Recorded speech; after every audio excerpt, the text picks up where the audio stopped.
What up? What up? What up, Mac heads?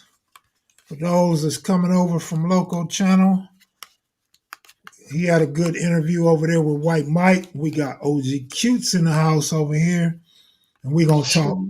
We're gonna talk to the youth and talk about a little bit of a carryover about the drug use and mental illness and um, how the kids can manage during this COVID and getting back to a normal life. How you doing, Cutes? Pretty good. How you been? Been all right. So you checked out that interview I had, huh? Yeah, with brother Brian Bentley. That was a good interview. He was a good interviewer. He let you talk. He wasn't interrupting you. He's kicked back. He wasn't trying to lead you down a dark road. He didn't have no negative, no motive. It was just a pure good interview, man. I mean, you barely find people like that. He really was into your story and you. He wasn't trying to promote himself or anything. He acted like you, Right. when you interview. So I appreciated Yeah. that style that he has. And he was, cool, chill. He didn't show no signs of being nervous or anything. Yeah, it So was a that, pretty calm interview. yeah. And I You learned know, stuff that I didn't know. I didn't know that one side of the magazine was blue and one side was red. I was right. like, wow, that's cool, and I had the magazine. I had the one with in the joint with Pookie on it, Oh you yeah. know, had on the suit and their hat. Right. And Exactly. either it slipped my mind that I didn't remember that you could flip it, and then there's another magazine. It's like two in one. So I don't know how you came up with that idea, but that was straight platinum. That was So that was a how creative did you mind. how did you feel about seeing your friend on the cover? Oh well, when I saw him on the cover of the magazine, I was like, wow, he hadn't aged that much, Hmm. because I guess I saw the magazine. It was either in the early mid 2000s or something. Yeah, That's when, probably 2007 maybe. yeah, yeah, right around there. And another guy had it, and he told me that he gets subscriptions to it. He said it comes out, I believe, every month or something. And he said, yeah, it has letters in it. You know, Yeah. he, it has a part where you could like write and run an ad if you want to meet someone. I said, wow, this is cool. So I said, so the brother who made this magazine, he's thinking about us. We incarcerated. He's like, he's like feeling us. He's like, ain't forgetting who we are and where we from. He must be a cool dude. And then I got to meet you. So that was even better, because I already knew about you before I met you. Yeah, man, I was expecting just to interview you and that be that. I didn't know we was gonna become good friends. I had no idea. Yeah. Yeah.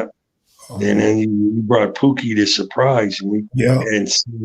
Hadn't seen him in shit 30 some years. So that was a trip.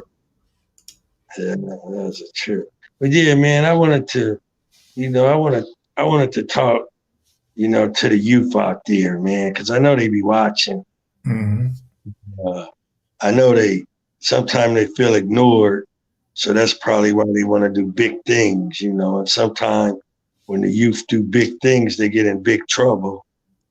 And I just want to tell them all the glitters ain't gold. And a lot of people who be trying to pretend that they got a lot, they really ain't got no more than what you got.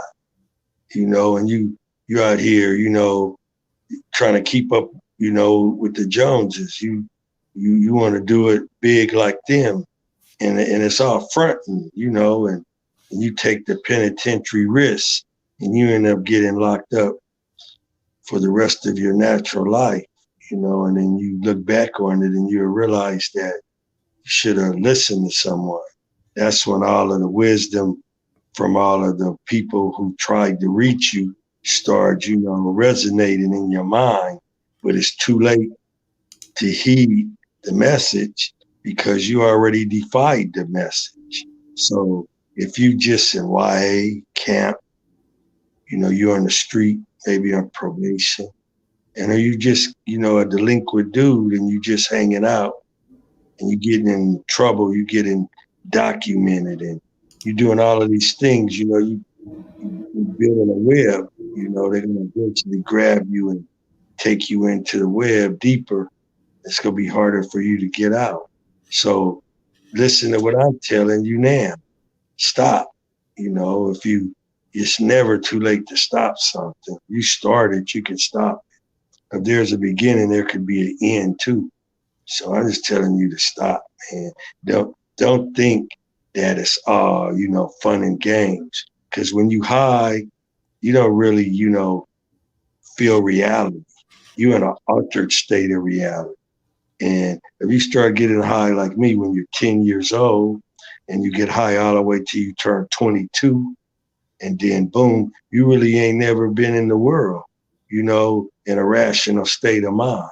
And you doing it like you're on a movie set or you're on a movie screen. And you don't realize that there's consequences for your negative behavior. There's consequences.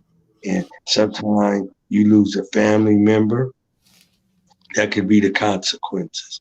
Sometimes you could lose a body part.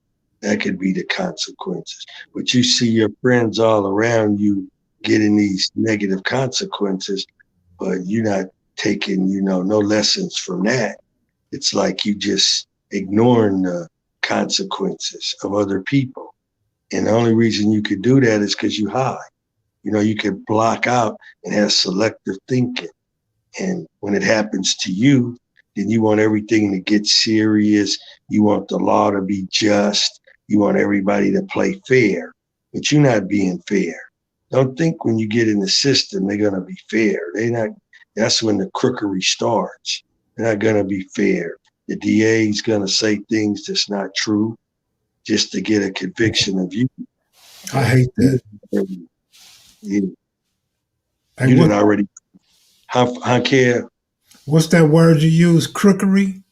Yeah. Yeah. Yeah. I can't stand DAs, man. The way they twist your life up in front of that jury and that judge, man, that should be outlawed. That's a cold thing. And then, like, you can get in trouble for character assassination, but the district attorney can assassinate your character in his worst way. Hey, you Yeah. feeling bad and believing the shit they make it sound so good.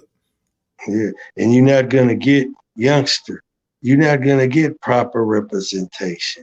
You're gonna get No you're more. gonna get you're gonna get one of these little lawyers that is a state appointed. You're not gonna have a private attorney. You're gonna have this state appointed lawyer, a public defender. That's what they call him, and Mhm. he's gonna be seeing like 30 dudes in the county.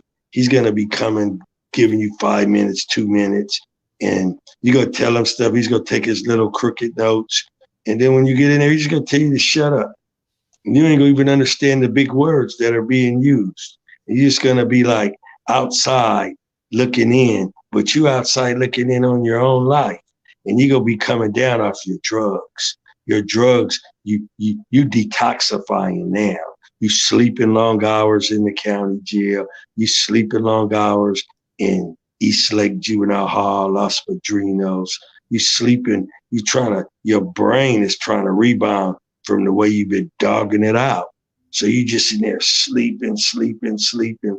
But while you sleeping, you waking up going to court and you about to be hit with some shit. And if you really can't do no time, then they're going to see that you soft. And they're going to come at you and say, okay, we've been trying to get these other guys because they got worse criminal records than you. They're younger, they're older than you. So why don't you turn state's evidence on them? And then you might do it. Your family might tell you to do it. You end up doing that. Now you can't even go back in the neighborhood. And if you try to go back in the neighborhood, you didn't put a lot of people in danger, all because you wanted to be a part of a lifestyle that you're really not cut out for. Is there people really cut out for this lifestyle? Yeah, they cut out for it, but they're gonna get cut out the lifestyle. I mean, they're gonna be emerged in the lifestyle. not cut out of the lifestyle. They're going to be the lifestyle because they're going to be the ones that do the years, the decades inside of the joint. But you wasn't cut out for that. So you're going to turn into a Benedict Arnold and you're going to be like, oh, I just said this. I didn't mean that. I didn't know I was telling. Oh, you're going to try to jump into your little kid bag and it's going to be too late for you to jump back into your little kid bag. So why don't you enjoy your childhood now? Why are you doing these things? Why are you stealing cars? Why are you getting high on crystal? Why are you, not coming home at night?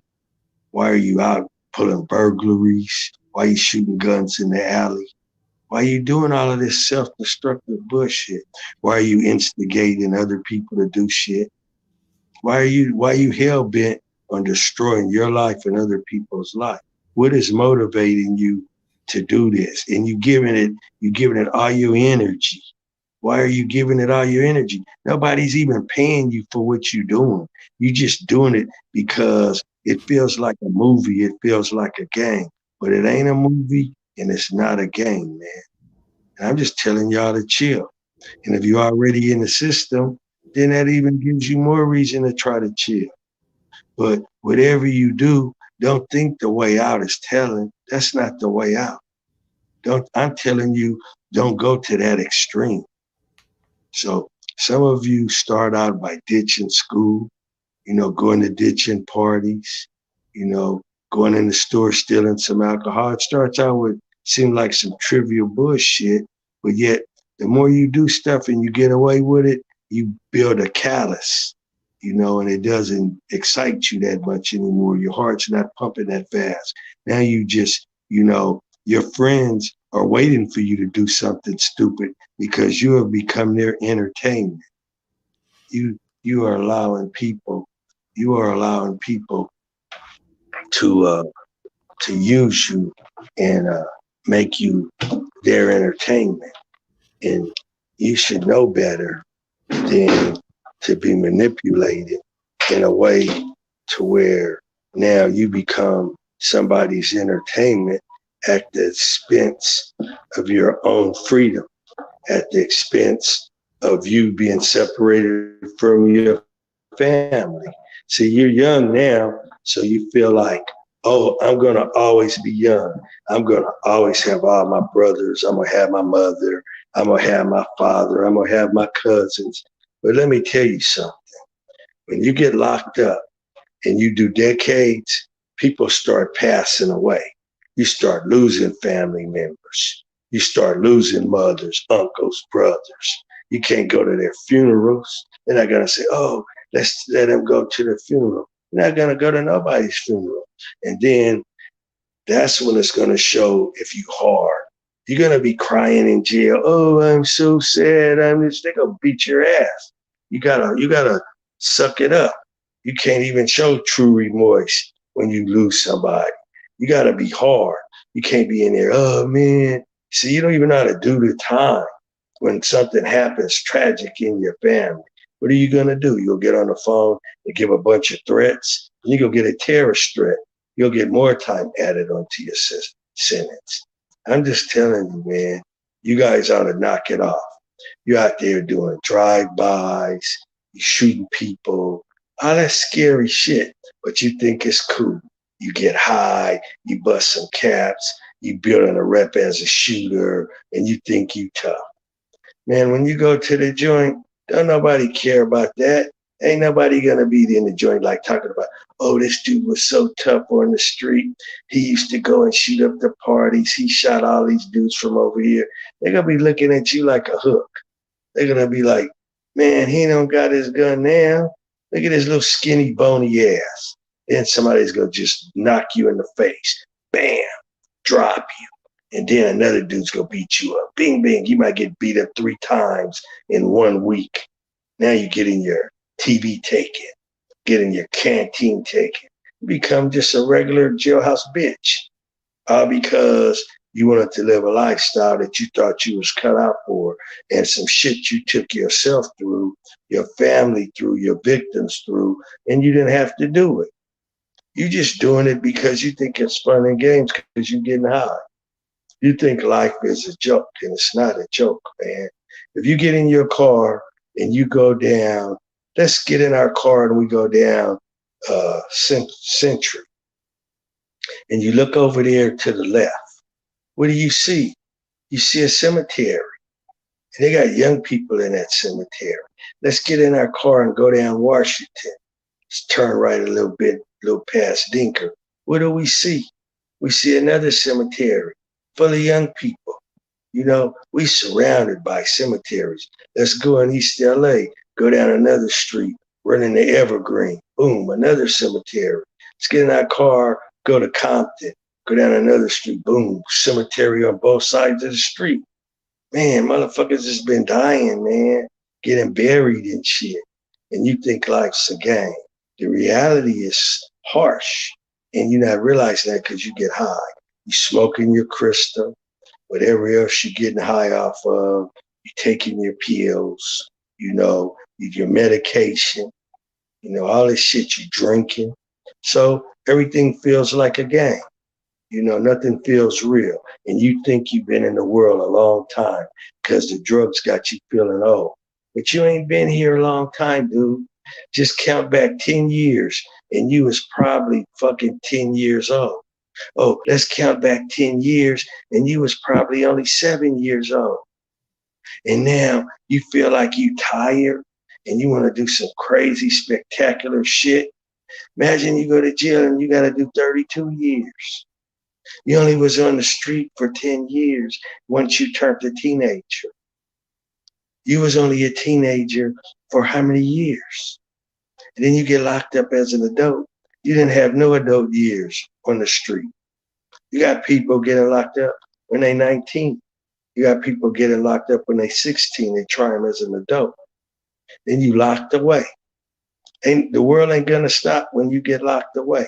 And the system's not gonna be fair to you. But you don't want to listen to me. And I don't know why you don't want to listen to me, because I lived the lifestyle. I did the 30 years in the wall. I'm not talking to you from secondhand experience. I'm talking to you from firsthand experience. I'm a mainliner. I'm not a motherfucking dropout. I can still go in my neighborhood. I didn't have to snitch on none of my homeboys. I did my time. But are you going to be able to do yours? Why do you want to take yourself through it? Why do you want to roll the dice on it? And when you get in the joint, that's when the trouble first starts, because now you got to survive. And you got to go to any extreme to survive. And that's what you're going to do. Some people PC up because they want to survive. Some people just straight hang themselves because they're tired of surviving. You know, they look at this as no light at the end of the tunnel. So if you lose some family members, things could happen to shit on the street, and you might feel you was responsible for it. And then you just become overwhelmed because you ain't never faced nothing sober. Remember, you started getting high when you was 10. So you don't even have no emotional muscle. You've been medicated, self-medicated, you know, so you don't got a strong mind. You got a weak mind. You know, you feel heroic because you fucked up and you high and you with your homeboys and shit. But your homeboys ain't going to be there with you. They're not going to be in that cell. They're not going to be that demon comes and put the charges on you. That's your time that you're going to do. That's Then, what you face. then let them know when they're getting that Thorazine for the next 10 or 20 years, walking around a penitentiary like a zombie. Yeah, the mummies. Yeah, these are the other people who don't know how to do their time. They want to just be, you know, medicated with Haldol, Plixin, and all of these things to make them sleep away their time. You're not going to sleep away no life sentence. What you're going to do is make your heart weak. You're not going to be fit to fight, to take care of yourself, you know, and someone could kill you in your sleep, you know, so you just, you know, you still not, there's people in there that hasn't faced the reality. So, you know, I'm trying to reason with you. I'm telling you, it's not too late for you to knock it off. How come you don't go get a trade? How come you don't go to Trade Tech, Southwest College, out of these community colleges? How come you don't give energy toward that? How come you don't try to learn something? Because you're still young. You feel old because you've been getting fucked up, but you're not old, you know? So you don't want to listen to me, then who are you going to listen to? I guarantee you one day the stuff that I'm saying to you will resonate. Oh, ain't no But question. It'll yeah, resonate after the fact. Hey, I got two questions for you. Number yeah. one, all them years you did on level 4 or level 3, did you guys check paperwork? Uh, I never had to because I always know, you know, who I'm around. I never went to that extreme because I wasn't in that sort of structured environment. And when it came to brothers, we usually don't do that because if you're from a neighborhood, then you already know what's going on in your neighborhood. You already know, what's happening in your neighborhood. If something's going on in somebody else's neighborhood, then that's their business. That's what they got to do. In more structured environments, then yeah, in different races, that was their thing. They were really big on that. Right. And so if you said something, foul at the hearing or interview, yeah, it's documented. You can't black nothing out. So if Right. you're a that type of a structure and then they ask you for your paperwork and then they read and they see you done black some stuff out, then you might as well, Yeah. just PC up right now.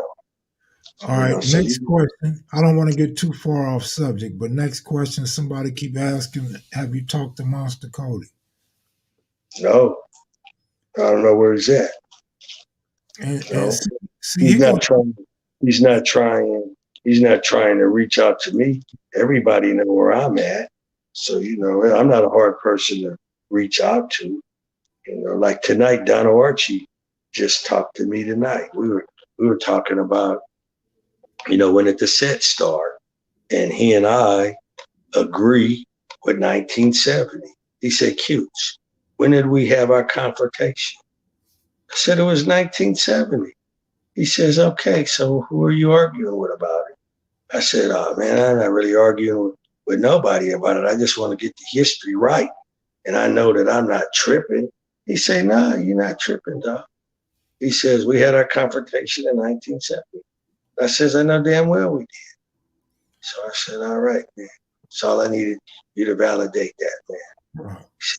We got to get Mike Christian's side of the story, man. He would be not on Pookie's side, not on your side. He'd be on his own side. So it'd be And the interesting. good thing, about it, we would all be together. Yeah. Didn't your brother work out with Mike Christian? Yeah, yeah.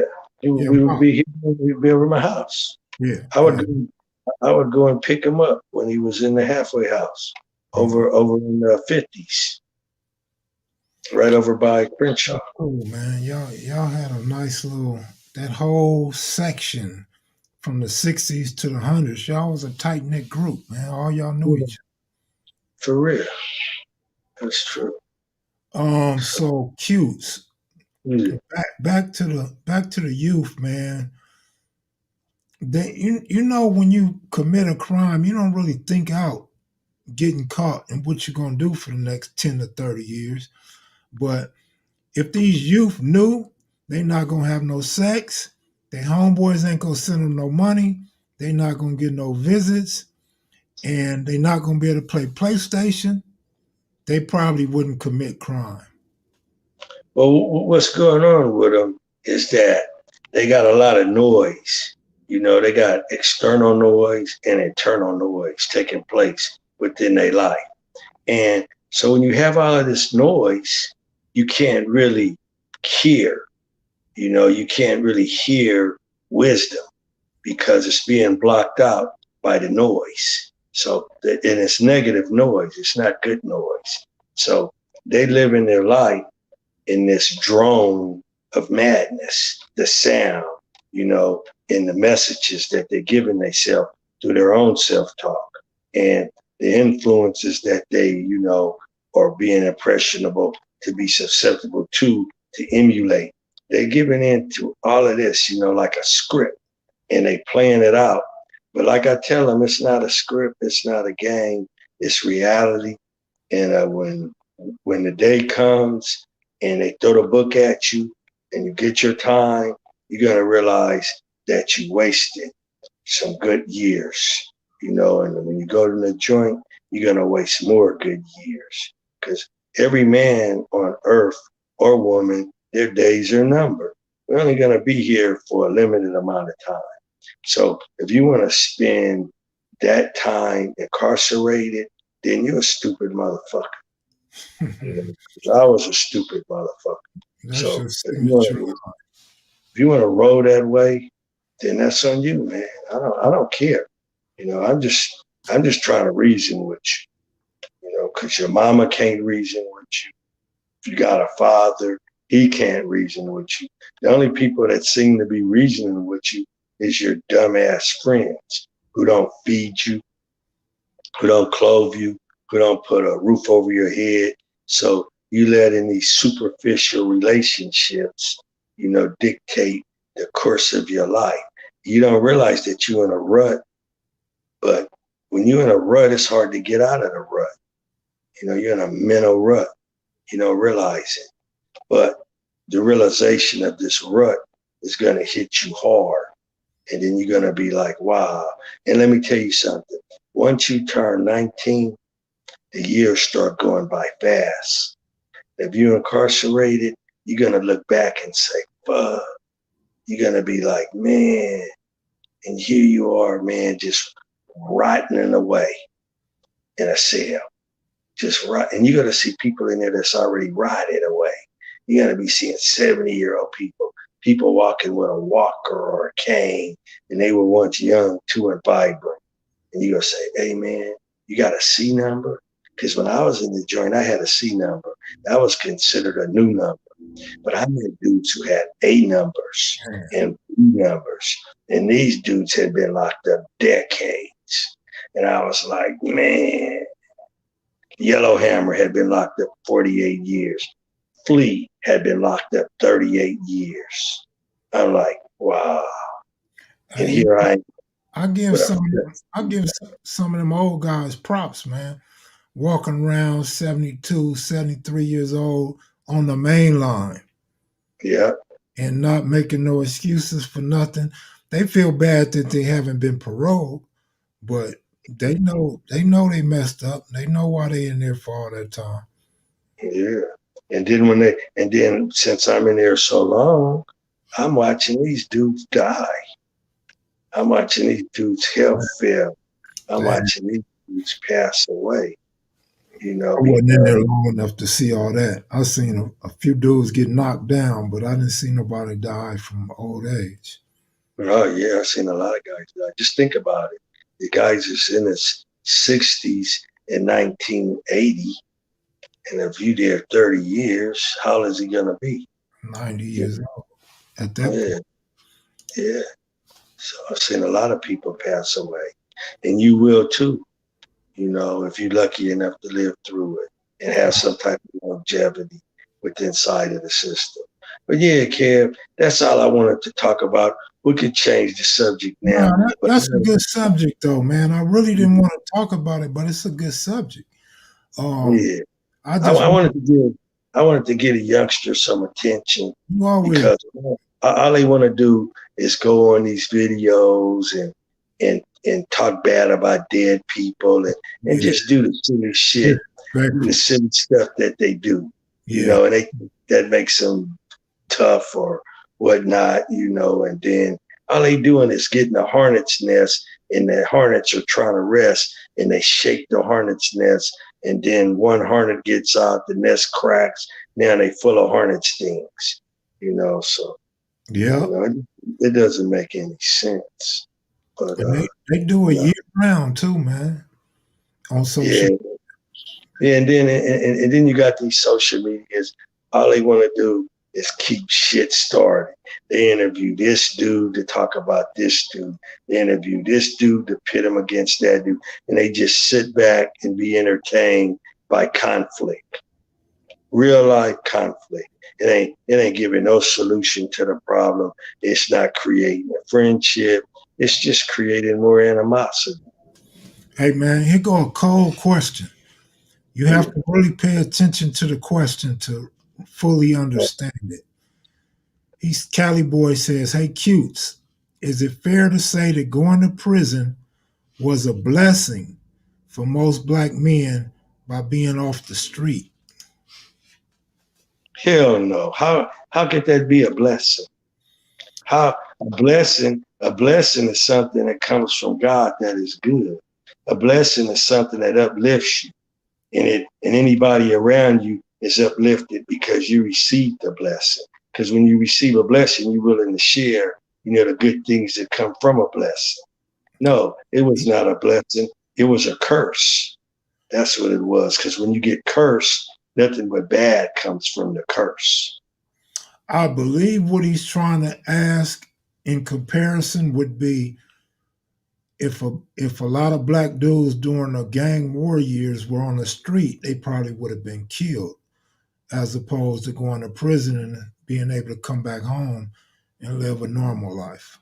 Because when ignorant people enter a system, they don't magically become knowledgeable and problem solvers. It's just more of the same. So how is that going to be a blessing? It would have been the same either way. Whatever environment you enter, where you go, you there, and when you there, the shit is there too. Definitely. He's saying being spared by death. Yeah, that's what I said. Q's answered that question. I think for sure, had my brother not been in prison the last 26 going on 27 years, I'm pretty sure he'd be dead already. I think he would have been dead. But sitting in prison is torture for him, man. As he's seen all his comrades, people with murders, go home already. And he's still in there, man, for at least 3 more years unless his lawyer can get him out. I hope his lawyer gets him out.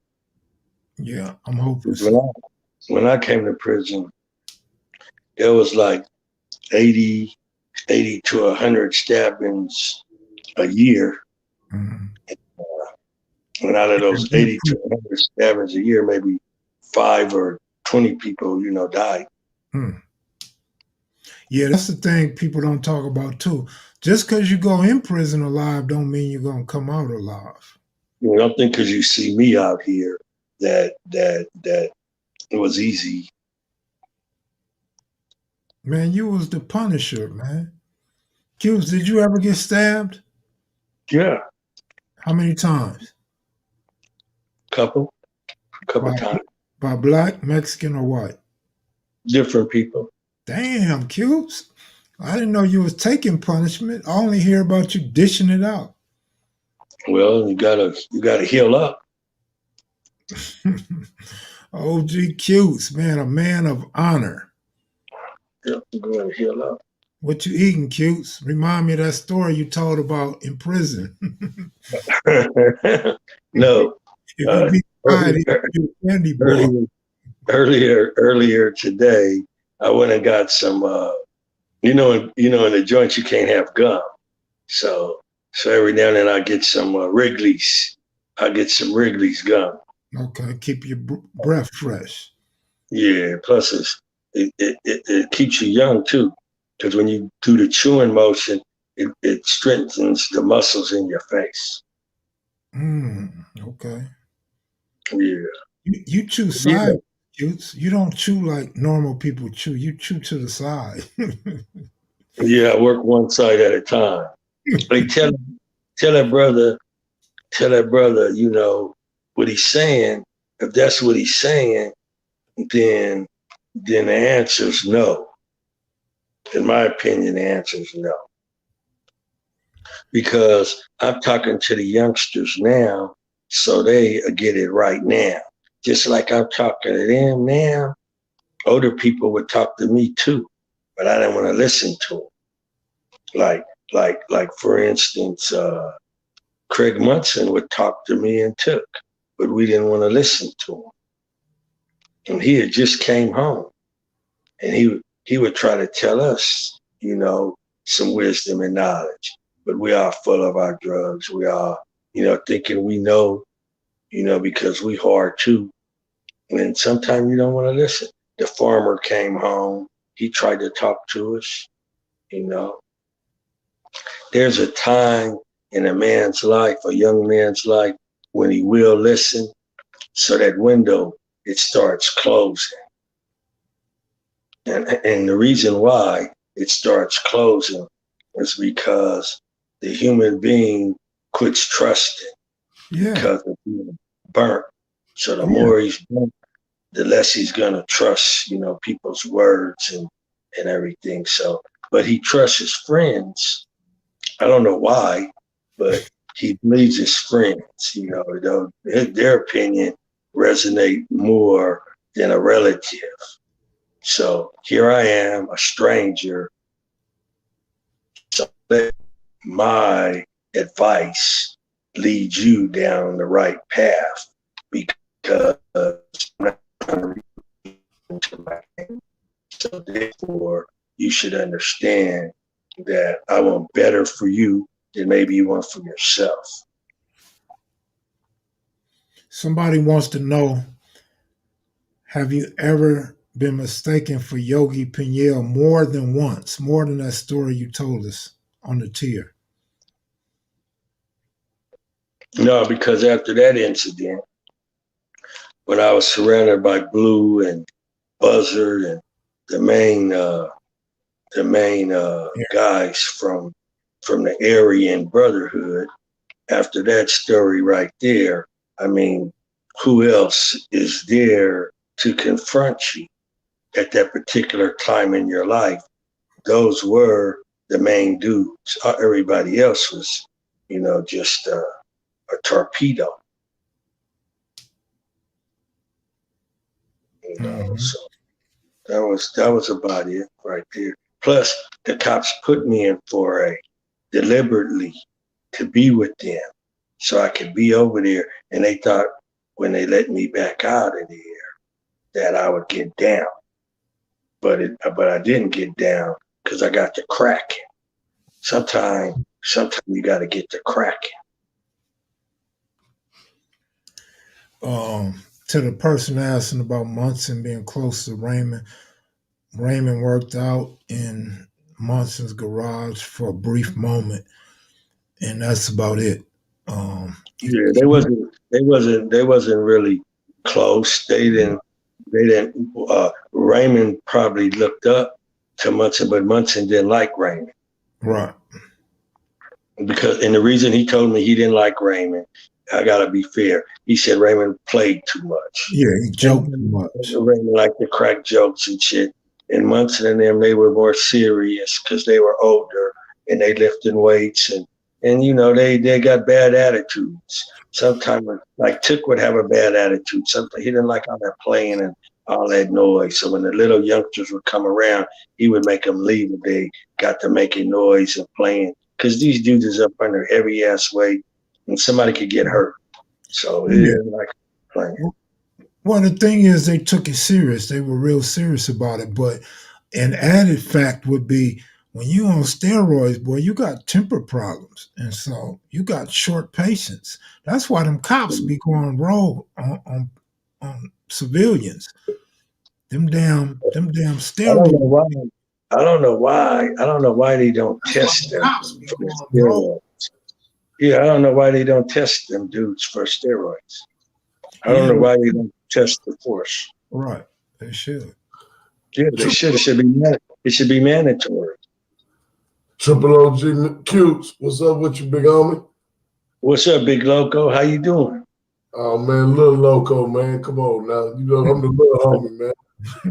Hey, me and Kev, we've been addressing the youngsters, blessing them with some of this wisdom, and hopefully they can keep to the messengers, because tonight's their night.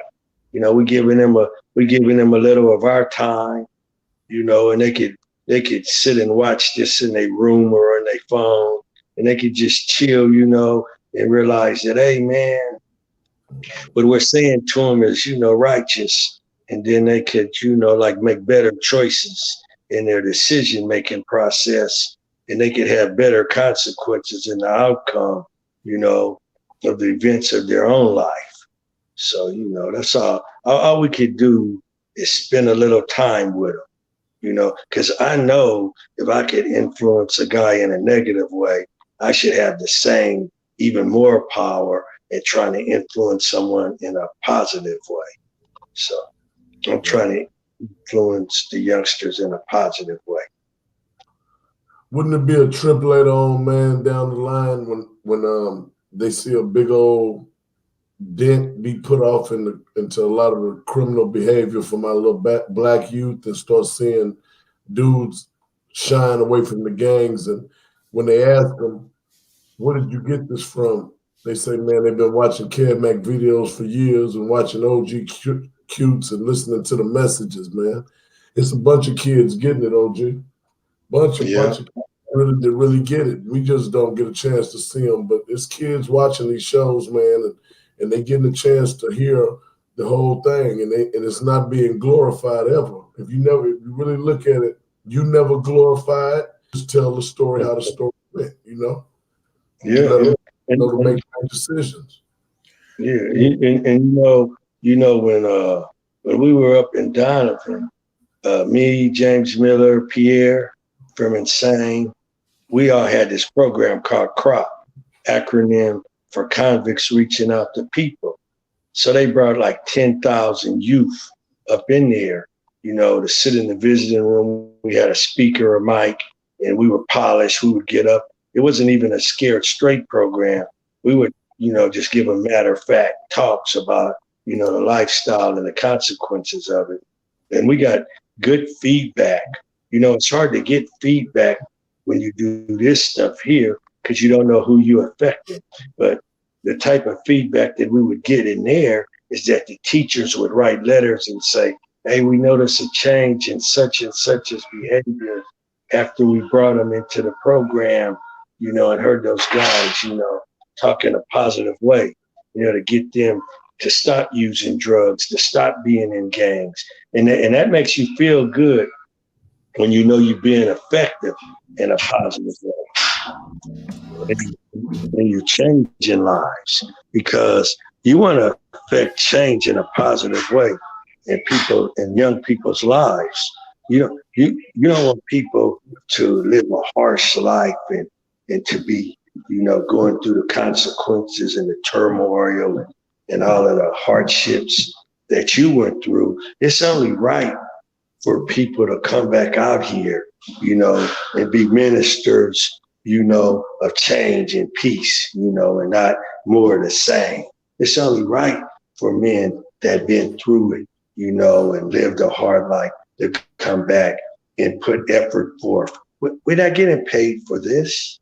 This is something we do because it's from our heart. It's something we do because it's how we roll. So I hope, even if it's just one youth, he'll listen and say, all right, man, I'm going to quit messing up. I'm going to start going to school. I'm going to start trying to get me a trade. I'm going to focus on my life and my career. I'm going to stop being hell-bent on destroying my life. People tell you you're bad. People tell you you're no good. People tell you you shouldn't come around here. And people give you bad looks, but you can't be weak to that. You got to say, I am good. I'm going to do good. All odds against me, I'm going to succeed, and I'm going to overcome this poverty within my own life. And I'm going to do something positive. I'm going to quit doing self-destructive shit. There's a liquor store on every corner in the ghetto, and you don't have to go in them. You can walk past them like I do today. I walk past them. When I was young, I would go in them. And it doesn't make anything any better for a young person.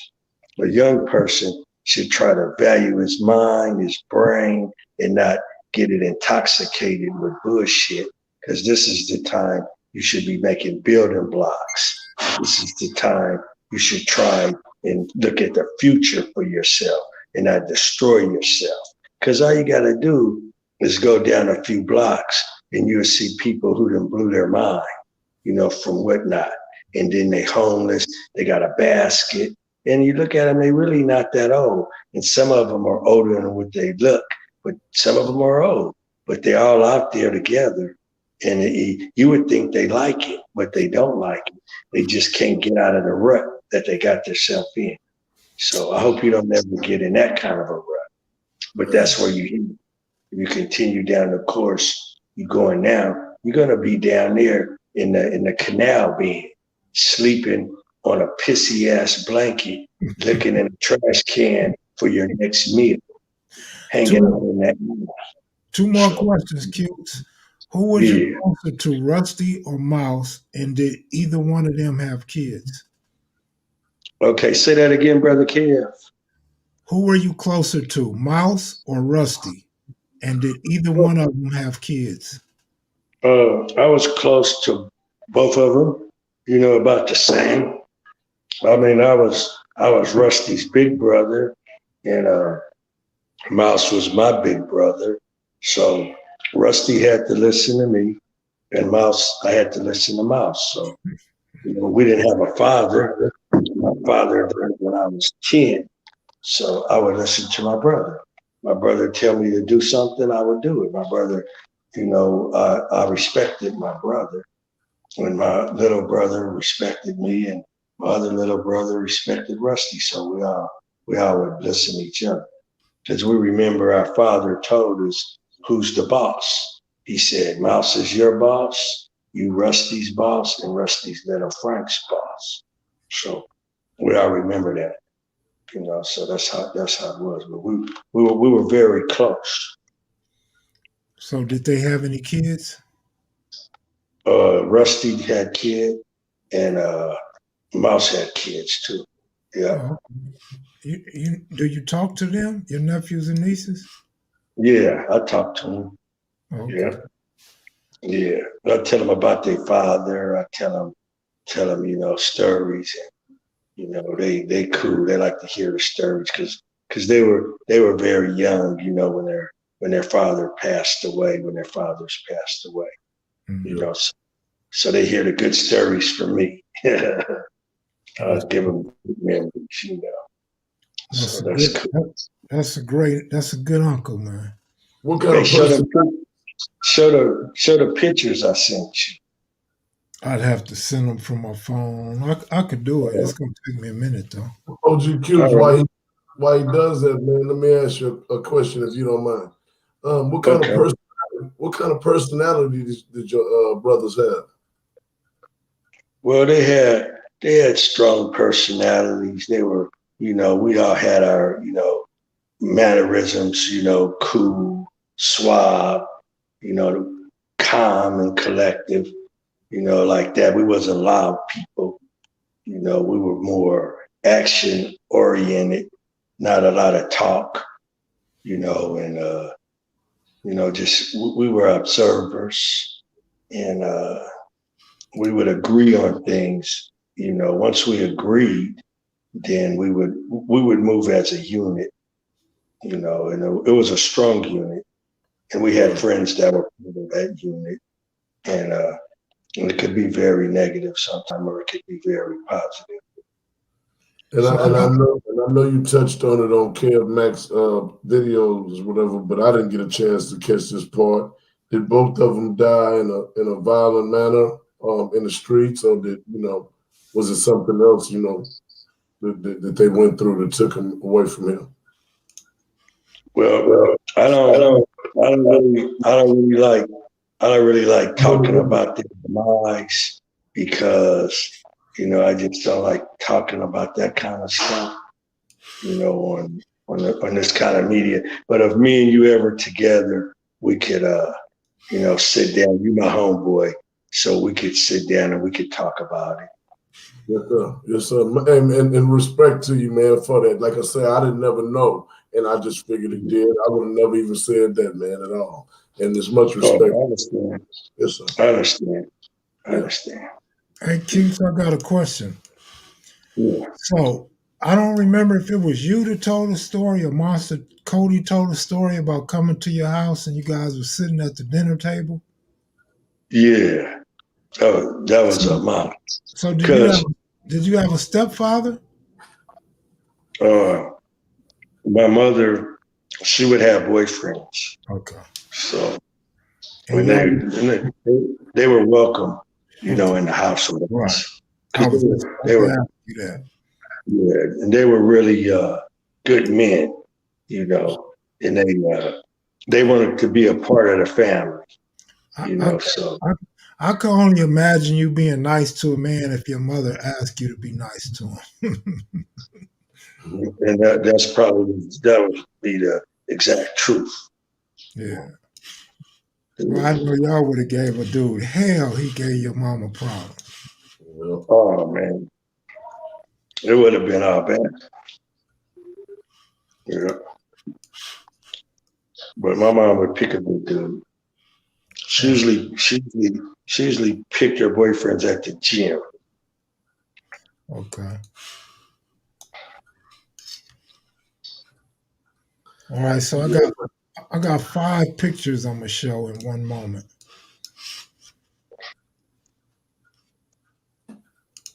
Yeah, I'm making to see it too.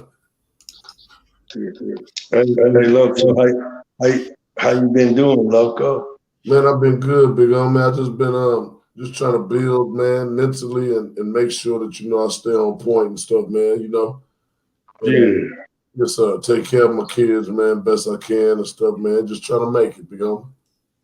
yeah, that's positive, man. A good father, a good role model. You got time to talk to the youth out here in society. What more could a person do? You know, I mean, you take care of your family. You reach out. You talk to at-risk youth. Our platform is a powerful platform. That's my little brother. That's my little brother, Lucky. He's 14 years old in that picture. He was a good kid, strong, had a good personality. He's the first person I ever said who banging. He had his own vocabulary. He told me one day to quit who banging. And I said, what do you mean by that? And he says, well, it means you talking mess to me, so you who banging. And I said, all right. He called the police the Stony Boys. He says, the Stony Boys are out in front of the house. I said, who the hell are the Stony Boys? I said, Mouse, what's wrong with this dude, man? Why is he using these words? And Mouse said, don't pay him no attention, kids. I said, but just think of the words he's saying. It kind of makes sense. And so he would just make up all kind of names for everybody. Stony Boys. So that's my dog. That's Big Bear. That's a cool German Shepherd. That's the first pet I got when I came back, and I always wanted one because Jack Delane, the great exercise guru, had two. So I said one day I'm gonna get me a white German Shepherd, and so I happened to get one. I was walking down the street, and there he was. So I said I'm getting him.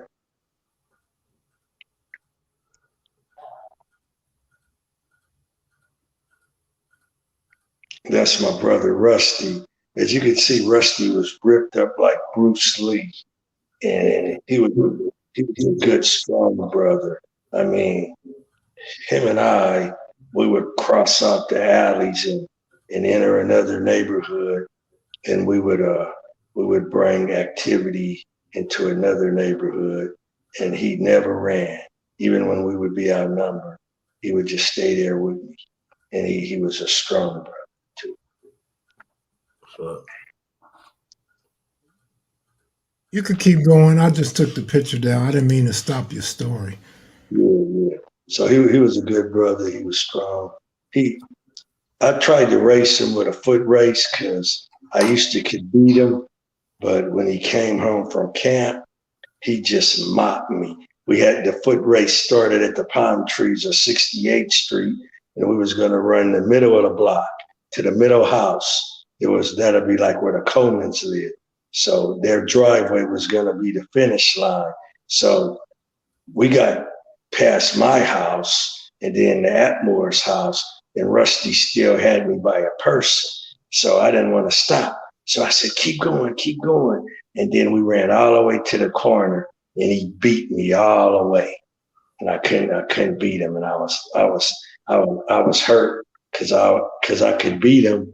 But when he came home, he was stronger and he was faster than me. So, and he was talking crap all day. Oh, that's me. I was chilling one day. I was out with all the bikes and stuff and having a good day, drinking some water, kicking it, feeling good, enjoying, freedom and, just a good environment.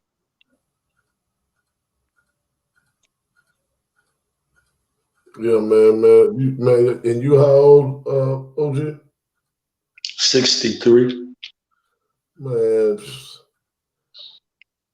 impeccable, man. You took care of yourself, man. That's great, man. Thanks, bro. Yeah, that's the leader of the Magnificent Seven right there. That's Big Mouse, hard hitter. Taught Moncrief how to become the champ of San Quentin. That's Big Mouse. Big Mouse could go hit him with anything. Him and Took slanging them like rocking sock'em robots.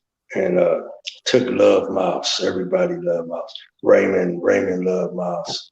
Everybody loved Mouse. Mouse was a good dude, fast dude. He could chunk him. He would be at the Hoover Street gym, and he was just an athlete, natural born athlete. And he could sing and rap, but his raps wasn't like the raps you hear today. His raps were more like Iceberg Slim's raps. Have you ever heard Iceberg Slim's tapes? Mouse was like that. He would talk rap, and he would really be making sense if you listened to him. Yeah, he was a hard worker too. Had a job, kept new Cadillacs, dressed good, and took care of his mom. Good man.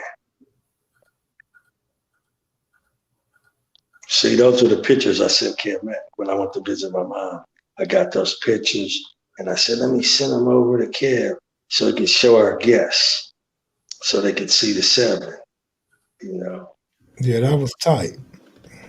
Yeah. How your sister doing? Good. She's doing good. Yeah, Did I ever tell you her name and my mother's name is the same? Is that right? Yeah. That's cool. Your mother reminded me of Angela Davis for some reason. I don't know why. Yeah, she knew Angela. They wasn't friends, but she knew her. They bumped into each other a few times. Yeah, it's a small world. Mm-hmm. Yeah, it's a small world, yeah. So how many guests did we get tonight? 181 right now. That's good, 181. Well, how long are we going to stay on? As long as you want. I'll stay on like another hour. Okay. Unless you get out of here earlier, then I'll get out of here too. All right. Let's pick up some more guests. All right, man. We just picked up a couple more. That quick. Oh, that's good. Listen, well, let's get a topic going. I'm tired of talking to the youth. They ain't hearing me yet. They ain't gonna hear me. They just listening. They ain't typing. Yeah, they ain't typing. They ain't saying, "Oh, cute this, cute that." They acting too cool. I like the way kids act. They be acting like they too cool. Why did you guys call Big Mouse Big Mouse? Sure, because when we were little kids, we used to watch the Mighty Mouse cartoons. Oh, damn. I remember that. Yeah, that's who he was. Yeah. We would watch that, and then he would be like, "That's me," and I would say, "All right, that's cool." And then I was the wolf, the guy who would be driving the getaway car, and we'd be getting into it with Big Mouse. So I called myself the little wolf. So I would say I'm the wolf. Yeah, them old cartoons. But my auntie, my mother's sister, named all of us our nicknames. Her sister Carmen. Mm. My mother outlived all of her family. How come you and Mouse never turned ETG? Because we were before that. That makes sense. How much was the cost of living in 2011, and how much is the cost of living in LA now? Property tax income. I couldn't tell you, cowboy. I don't know, bro. Well, in the 1960s, you could buy a house in South Central Los Angeles for $12,000. Yeah, I told Loco now my mama paid 20 for hers. Yeah, so a man with a mere education but a good work ethic could buy a home. Yeah. But what they did is, after they did that, they sent all the young people to Vietnam, and some of them didn't want to go, and some of them went and got killed. Some didn't want to go. So the government said, all right, we'll never make it easy like this again. So they never own homes unless they go to fight a war for us. Other than that, they're not going to have a home. So that's when all the prices of all the homes were. And you have to be in the military to buy a home. If you didn't go to the military, you wouldn't be able to buy $1,000. Henny God Slick wants to know if you have a Washington High School story. My favorite was when you went to see Tookie, and she said and Bonnie thought you was a cute little kid. Said, "Girl, Yeah. run along." Yeah, I got a Washington High School story. We were let's see, it was me, Buddha, Michael Harris, and AC. We were all waiting for Manuel to come up because we were going to play football against them. So the visitors sit on the side toward Normandy, and so we all on the side. I guess it would be toward Hardale, and so we on this side of the bleachers, and the field separates the visitors from us. So we want to go over. We want to go over on the other side and fight those guys. So Buddha said, "Come on." So we all followed him, and we left out of the school, and we walked down the street all the way up 108. We came around and we hit the gate. And when we hit the gate, all the other people were watching us that were on our side in the bleachers, and they told us that we looked like a bunch of Marines coming in, to land on a beach. They said, "You guys hit the gate." It looked like a swarm coming over the gate. So when we got over the gate, we just got activity going and stuff. The game was cut short and everything. But yeah, that's one of the Washington stories. No one wanted to play Washington, because if they played Washington, they was gonna have some shit. That looked like I'm gonna tell you who that is. That's Honcho. Hell no. Who's that? Kev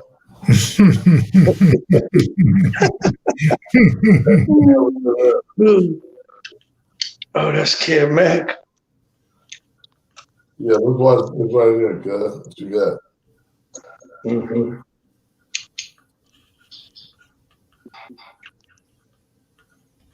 That looked like Crenshaw. Hey, did you know Banker T?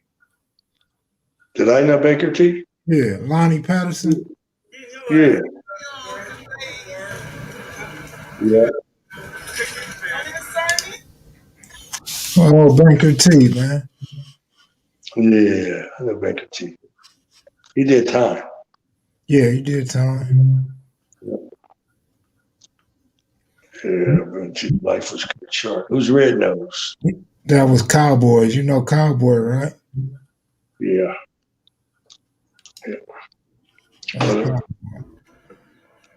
They look like they over there by when you lived at Florence and 11th Ave. Oh, okay. That was cool. Somebody found that, huh? I got it transferred over to digital. That's cool, man. That's good history right there. Oh man, Is it a lot of it, Kev? it's just bits and pieces. It's nothing all the way through. But you just glue it together. You gonna make about how long is it gonna be? Long, but all right. Well, 30 minutes. That's cool. The original was like 44 minutes or something, but I got Tupac music. I can't play that Tupac music. Right. You got to put some more music to it. I got some other stuff. Like I said, it's 30 minutes. Who's this, Cutes? Who's these two people, Cutes? Let's see.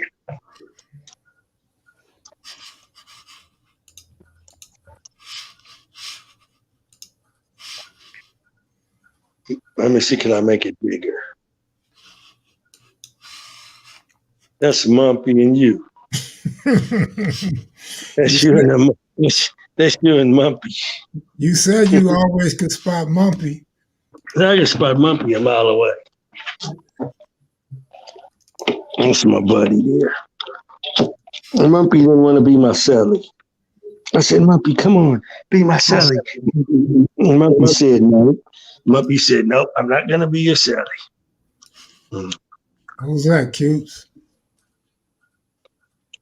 Let's see. That's Mumpy. And that's you with cornrows.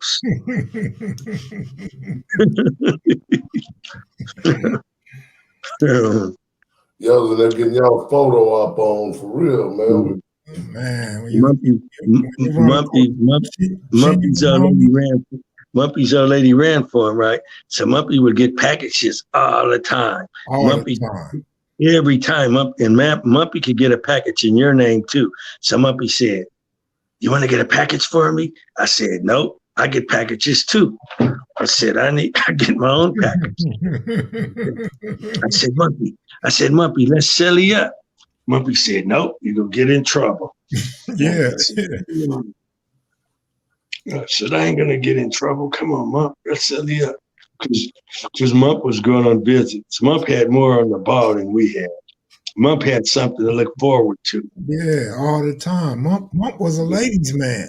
Yeah. Mump had something to look forward to. And so he had his kid's mother. Yeah, we never got Mump in no trouble.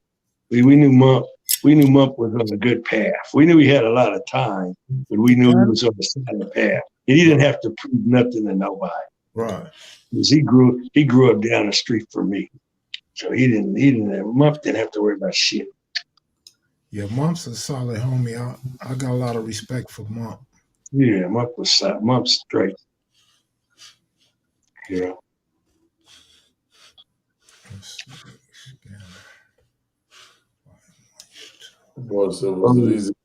Hey, they look like a big old fish aquarium, but it's a computer. Where at over here, OG? Right there on that table, and right there to the right, and to the left of it. Oh, you talking about the TV? Yeah. Yes, sir. That's cool. What's that picture on that wall? Right here? No, that big one, the big mirror picture. Right behind the TV. Yeah, that one. Yeah, that's my DVD cover for the first documentary I ever did called Block Commandments. It was the Houston edition. And I just had it blowed up and stuff like that. Oh, cool. Yes, sir. Hutch, what's up, man? Carolina, what's up? Good looking up. Let me see something real quick. Yeah. Let's see what the screen. Man, that screen is huge, huh? That's a cool little screen.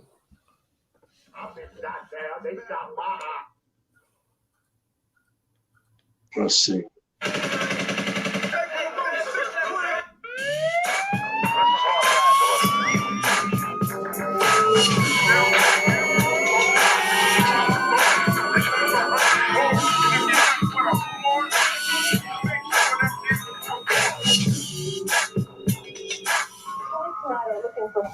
suspected gang members in an early morning gunfire erupted shortly before 8 o'clock tonight in South Central Los Angeles. Year-old woman were gunned down in their car. Found a shotgun and a 9mm Uzi. 14 others injured in various incidents around the city.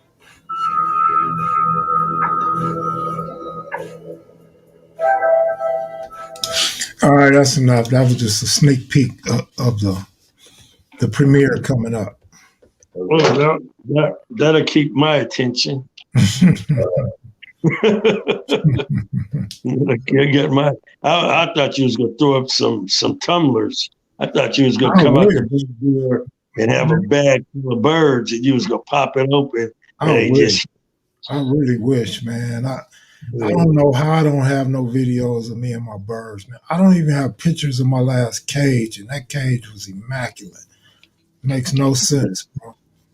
Man, that boxer, Tyson, he got a proper bird cage. Yeah. I think he's a breeder. I think he breeds and sells birds. He's probably like one of the #1 breeders of birds. Shit. I bet he could make any kind of bird. I bet he could like figure some shit out, like a brown Loco or something.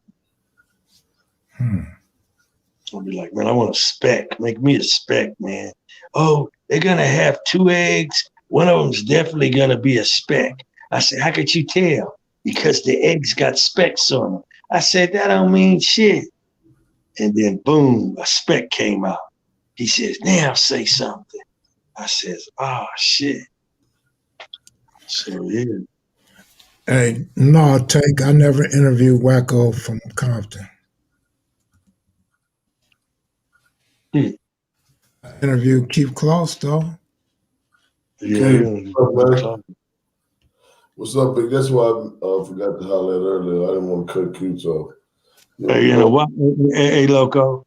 Yes, sir. In a while, people is gonna be coming to us, asking us to interview. In a while, when our shit blow all the way up, they're gonna be like, "Oh, we wish we would have got on board when y'all, because we don't." Always happens, man. That's how it always happens. Hey, back when I was doing this, used to have people really try to fight my cameraman and shit. I don't want that camera on me. Don't be pointing that camera. The camera wouldn't be nowhere near these clowns, but they would put on a show. Then when they see their homeboys participate, they want to come get in front of it. Yeah, them niggas want to blow you up. Hey, man, let me get on it, man. I'll talk to you now. Nigga, I don't even want this shit now. You know what I'm saying? Because all we asking for is street history. We don't want to hear your fucking crime file. We want to hear the history of your neighborhood. Who started your neighborhood? Who were the reputables in your neighborhood? Tell us some cool stories about it. We don't need to hear no bullshit.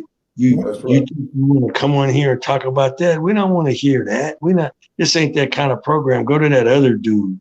If you want to get incriminated and indicted, go somewhere else. Just walk blindly off the plank. Just take your ass somewhere that's gonna pay you, because we ain't paying you shit. So go take the money and then let the clever motherfucker ask you some shit, and you don't even know what you answering yet. You got you laughing and joking, and now you talking about it, and he didn't just weave the negative web with you in it, and you didn't put yourself in a place at a crime scene, you dumb motherfucker. So you don't need to interview with us, none of y'all. You don't want to tell a real story. You don't want to come and just talk about your neighborhood. It's not all about you promoting yourself. Talk about some G's from your neighborhood. Who started your neighborhood? Who is your neighborhood all about? Who is your rivals? Who did y'all get along with? Right. Who did y'all party with? Yeah, it wasn't all bad. Me and the Brims, we would get along sometime. We would party together. We would be in houses together. The Van Ness boys, we would gangbang against each other, but sometimes we would be in the same activity together. We'd be at the YMCA on the back street, or we would be down on Stockton at the YMCA.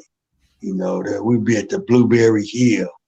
or we'd be at the Red Onion.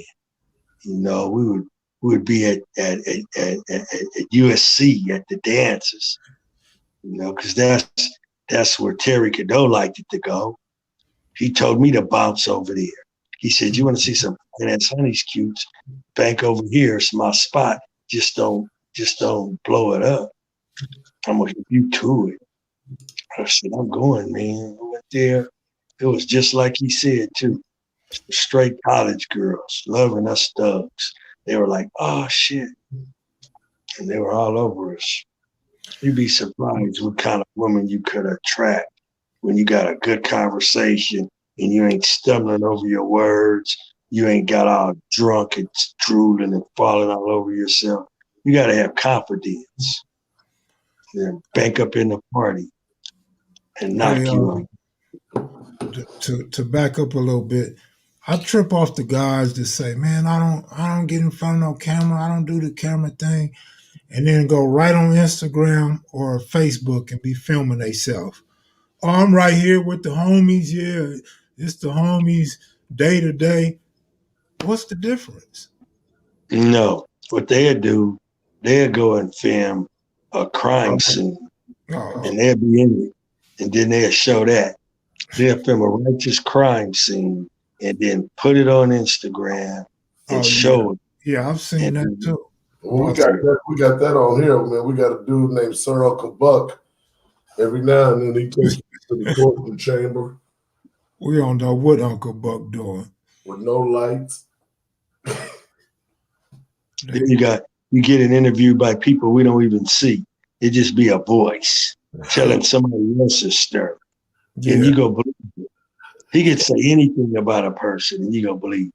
He's in the shadows and he got shit 300,000 views. You know, he got a followers, a voice. You don't even see who the person is.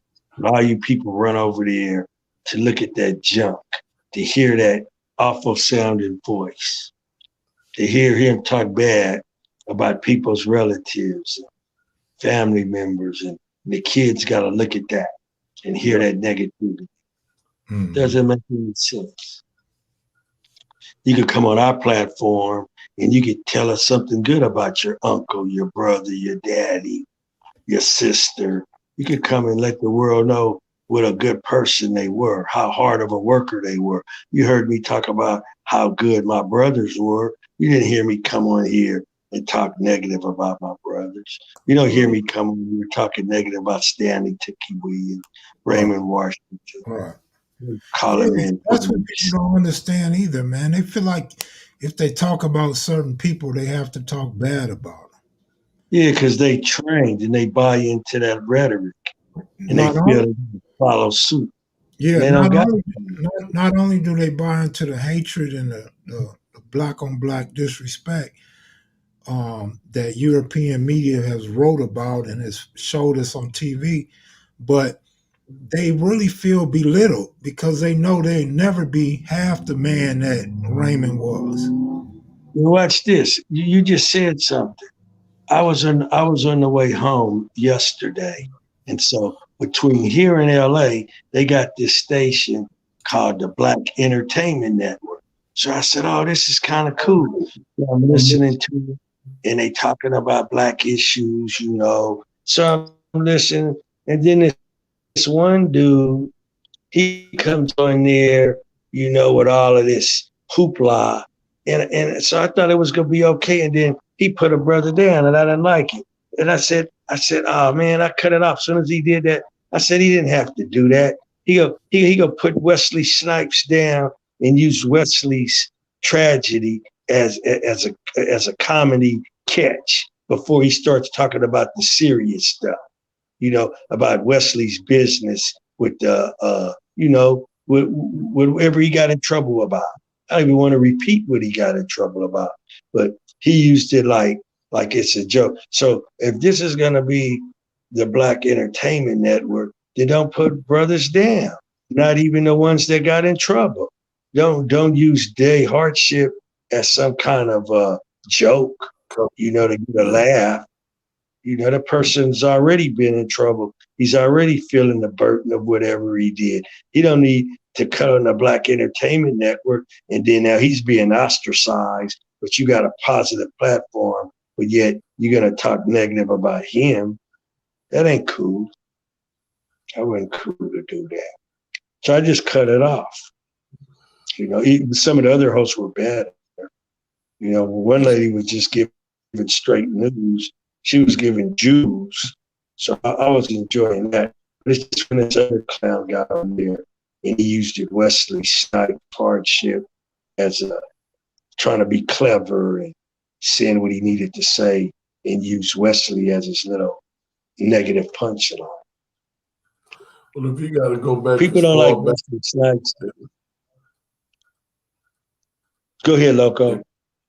If they got to go back that far, because that happened a long time ago, they still be throwing that up like it happened yesterday. You know, he been lived that stuff down. So anybody that's doing that has got to be a hater. You know, but you're right. You're more than right, man. We should not even having to do all that stuff. This is, you know, instead of empowering each other, you know, people would rather tear each other.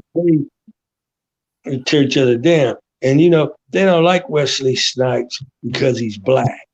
You know, motherfuckers is racist in their own. We got motherfuckers that's racist in their own race. Got motherfuckers who don't like somebody because they're dark. You know, you say, oh, he's black, he's dark, or so you got these people on these programs, and they really be doing that shit. They really they don't like Wesley Snipes, man. That ain't cool. I think Wesley Snipes is a better actor than most. Yeah, he's a great actor, but I'll tell you why. I'm pretty sure it was the same in your day, but in my day, when you get to second and third grade and fourth grade, and they showing you black people in the textbooks, all the dark people like Wesley Snipes got bald head, nappy hair, no clothes on, flies on their face, no food to eat, ribs showing, no shoes on their feet. If they got shoes, they raggedy. So they teach us as little kids. They put that in our mind that you don't want to be dark like that. You know what I'm saying? They saying that dark people ain't nothing. We poor and we starving. And it's sad. Grow up like that, bro. Yeah. And it's sad because here you got this talented actor. I mean, he could really act. He could play a role. He could get involved in the role. I mean, he's older now, but when he was younger, he could do all those karate moves and all that stuff. He was really what he was the first black action hero, black star, self-made millionaire. That's what he was. Because when I watched it, back then, I got some of my moves off of Blade. Because Blade, Blade. I said, damn, Blade, bad dude. Any guy said, he was West. Oh my God!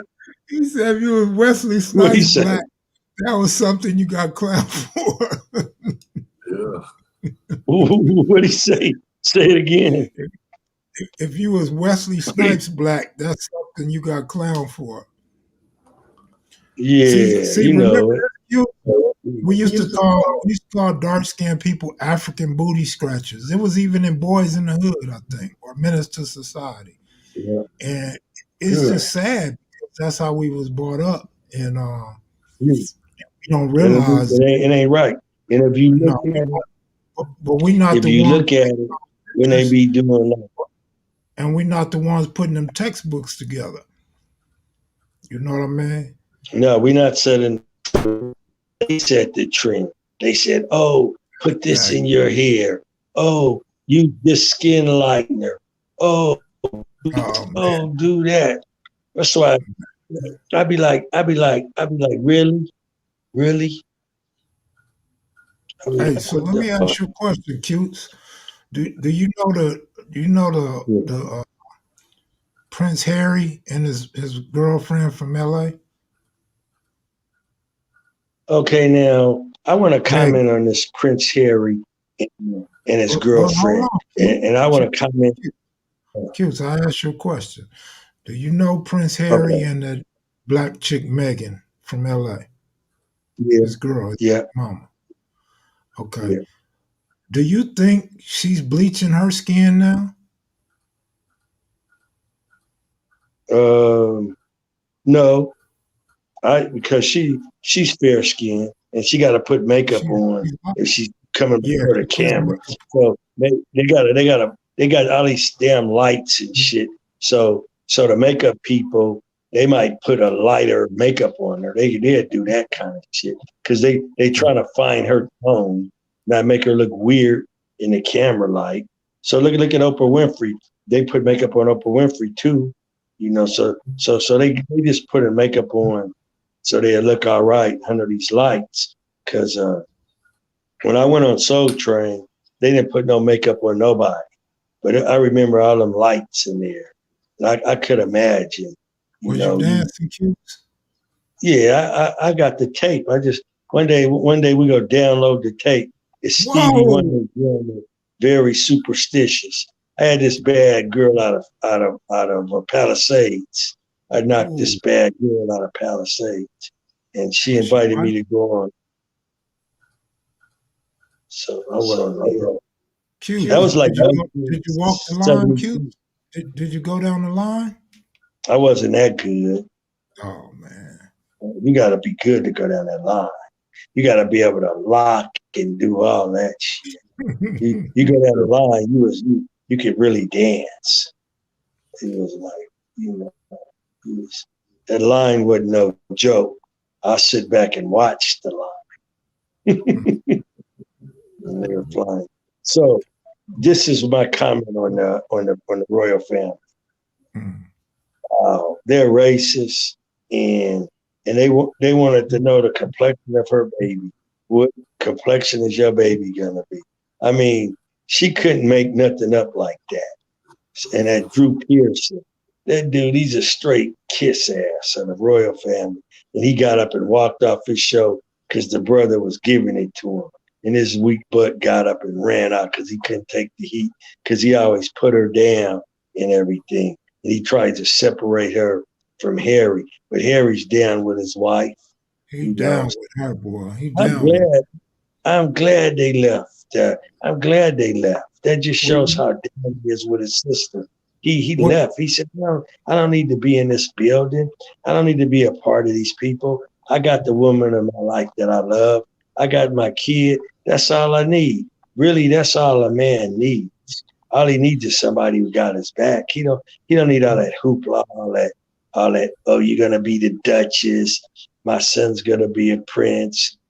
My husband's gonna be a king. You don't need that fairy tale bullshit." So he said, "You know what? Let's go. We don't need to be subjected to all this racism." And Oprah Winfrey, that was the best interview she ever did. Oprah always give good interviews, but Yeah, that Oprah one right there, that Oprah gonna was have number them one. people homeless. You know their money come from the royal palace, and so if Oh, they they got get cut, education. Yeah, but they won't be homeless. They got education. That they lady gonna got education. they They just got gonna have education. to work. Still, bro, you Yeah. coming from living in royalty to being a normal person, you know that's quick suicide right there. And she No, already said played his mama. suicide. Hey, trust me, his mother left him a trust. He's a trust fund baby. They dogged her out too, though, bro. They didn't look Yeah, but out for her like that. no, She but married him. I don't think. I don't know. Maybe I don't know what I'm talking about, but I I think they're mean, gonna I be okay. probably don't know what I'm talking about, Q's, but I did hear some information on TV saying that the money comes from the palace, and they're gonna have to find a way of income or make up with the family. I guarantee you, Oprah Winfrey ain't gonna let him be broke. Yeah, that's why I said Oprah gonna have to look out for him. Yeah. She can hire him to be on her show, be a part of Well, her staff. somebody said she left from 10 million. 10 million's a lot of money, but the way they live, 10 million ain't nothing. Remember before he met her, they was coming to Vegas blowing all that money every night? Yeah, But they ain't gonna do that no more. He can't no more. Plus, he got a girl now. He got a daughter too. Hey, What did he have? A little baby? Yeah. He had a little boy or a little girl? That's a boy. Look just like him. Boy. Don't look nothing Yeah. like her. They don't have to worry about that kid's skin color. Maybe the next kid. Mm-hmm. That shouldn't even be a factor, but it is because they racist. It's Britain. They used to colonization, bro. Yeah. bro, They don't even acknowledge racism in Britain. Only the black people do. Yeah, because they live in blind. They perpetrate it, and they live blind. And then everybody's like, "Oh, you shouldn't comment on that. Oh, I'm afraid. Oh, I don't want to say anything. I don't want to be disliked by them." Well, I want to be disliked by you because if you wondering about somebody's skin color and you that racist, then don't like me, because I'm not gonna like you either. So, and if you could be that foul with your own blood, your son brought kids into the world because they made a choice to fall in love with someone from another, ethnicity, and then you're gonna be, critical of them, then you're not a good family anyway. She put it on him cute. It was so good he couldn't let her go. Yeah, I know he fell in love. Heck yeah. She's beautiful too, and I bet she got a good personality. See, physical beauty's one thing, but you got to have a personality to go with it. Because physical beauty can only take you so far. If you ain't got a good personality, you ain't comfortable to be around, you don't have conversation, then every relationship is only going to be, temporary. It ain't going to be long lasting. Oprah is a legitimate billionaire? Yeah. Mm-hmm. Without question.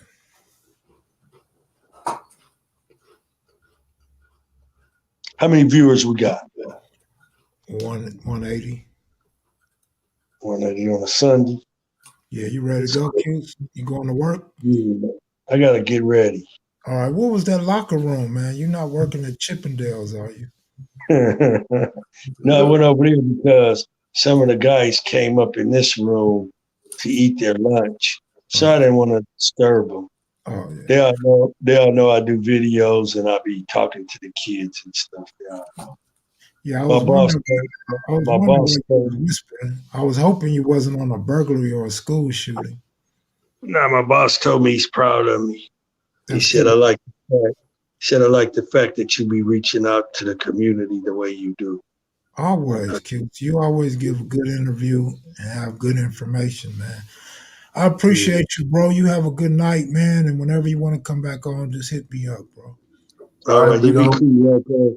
All right, Loco, y'all be cool, man. All right, All right, kid. I keep that in mind. All right, all right, all right, later. Yeah, that was cool. OG Cute's in the building. I got the munchies now. Yeah, I see. You should have the munchies every night. Oh, Hey, yeah. Eyeball, sorry I didn't get to your question. I seen you had a question for Cutes or a comment, but Cutes talked so long, the subject changes 2 or 3 times before he finished. Mm-hmm. Yeah, Cuse got to work early. Cuse dedicated to the job. He need that check, man, so he could ride that hog and take days off on the weekend. Man, Q's the kind of dude don't never take off even when he's sick. Man, that's like his 3rd hog, man. That stuff, when you're doing time like you guys did, man, they probably set up and made promises to themselves, man. If I ever get out of here, man, I'll never be lazy and lay around and not get up and go to work and make excuses. Right. That's why I say Cute's mind is strong, man. To stay away from drug addiction and alcohol, the violence, to even leave LA suddenly like that. Or the crazy women that's out here. You get caught up that way too. Oh, You ain't see, no he stay clear of a whole bunch of madness. It look like he's always at peace, somewhere. Yeah, yeah. I admire dude, man. He got a strong mind. And he's always one deep, man. You notice that's the key to it all, man. In life, you find yourself so alone. Like you said, one day I told you the quote you had put down. He'd be alone all the time, never running with no whole lot of people or nothing. It's very important, man, to be able to be with yourself sometime and be comfortable being just with yourself sometime. Yes, sir. I mean, it got its good and its bad. I mean, sometimes you be so lonely, you be fall into depression. But other times you need that loneliness to get a peace of mind and rest and relaxation, man. But yeah, Hey, White Mike say he ain't taking the psych meds no more. He said he gonna listen to Kev. oh my goodness. When you better be out of there on the gambling next, homie. You gonna need it. You For real. gonna need, yeah. You're gonna be putting in 10 teamers left and right, asking me why you having Like we gonna have you on that gambling, baby. Hey, Miss Crystal say, why the women gotta be crazy, Loco? Niggas y'all are.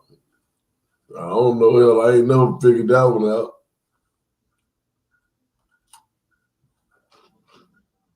if anyone know about women, it's Loco. Loco, you've been a dad over 50% of your life. For real, homie. Way over 50.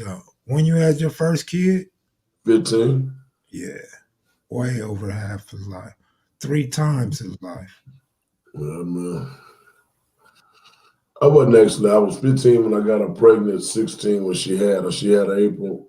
No. Okay, well, you almost 48. Same thing. Mm-hmm. 75% of your life, you've been a father, man. Mm-hmm. Damn, that's crazy.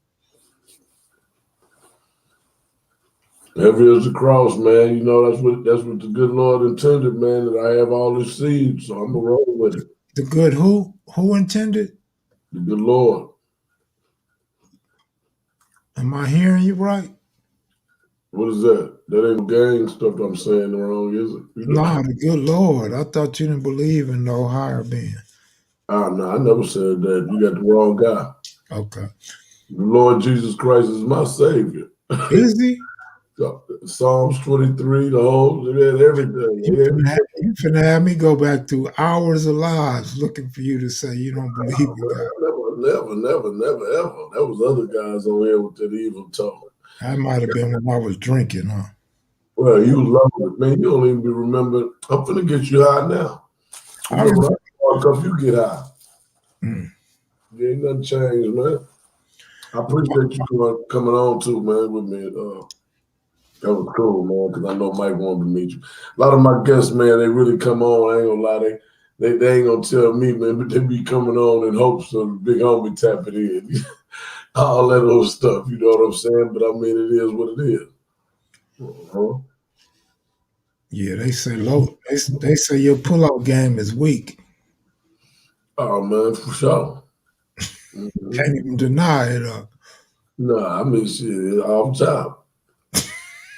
DJ, I appreciate that, man. I can't believe Kev saying that. He's been around me personally. He know all I do is talk about, come on, Lord.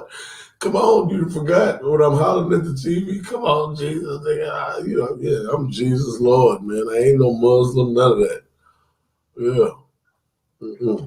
He say I put random words in dude's mouth. Damn. It ain't that serious, man. it ain't that serious, Playboy. Chill, man. Man, Mm-hmm. But the mental illness is so serious, bro. hey man, get him. Jank say you. He said you could. They said Loco couldn't pull out of a driveway. I'm telling you, homie. Mm-hmm. That's how it was. I got out the joint, boy. It was cracking. You know? Loco, do you want any more kids? No, indeed. Grandkids? I mean, I'm gonna have. That's what my legacy is now. You know, grandbabies and babies, man. You know, it was my children. My son just had me a little granddaughter. Oh, that's cool, man. Mm-hmm. So I got 3 now. That's cool, man. Youngster with 3 grandkids. Look at Keith. What did Keith call say? I don't know, man. Keith said, "Hold this. Hold this. Come back 9 months. Come back 9 months New baby. later, a new baby." Yeah, that was call later. Keith, that's why you ain't coming.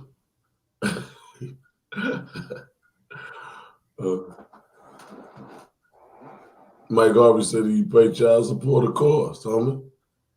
Shit. I wouldn't be sitting out here free. I'd be locked under the plantation.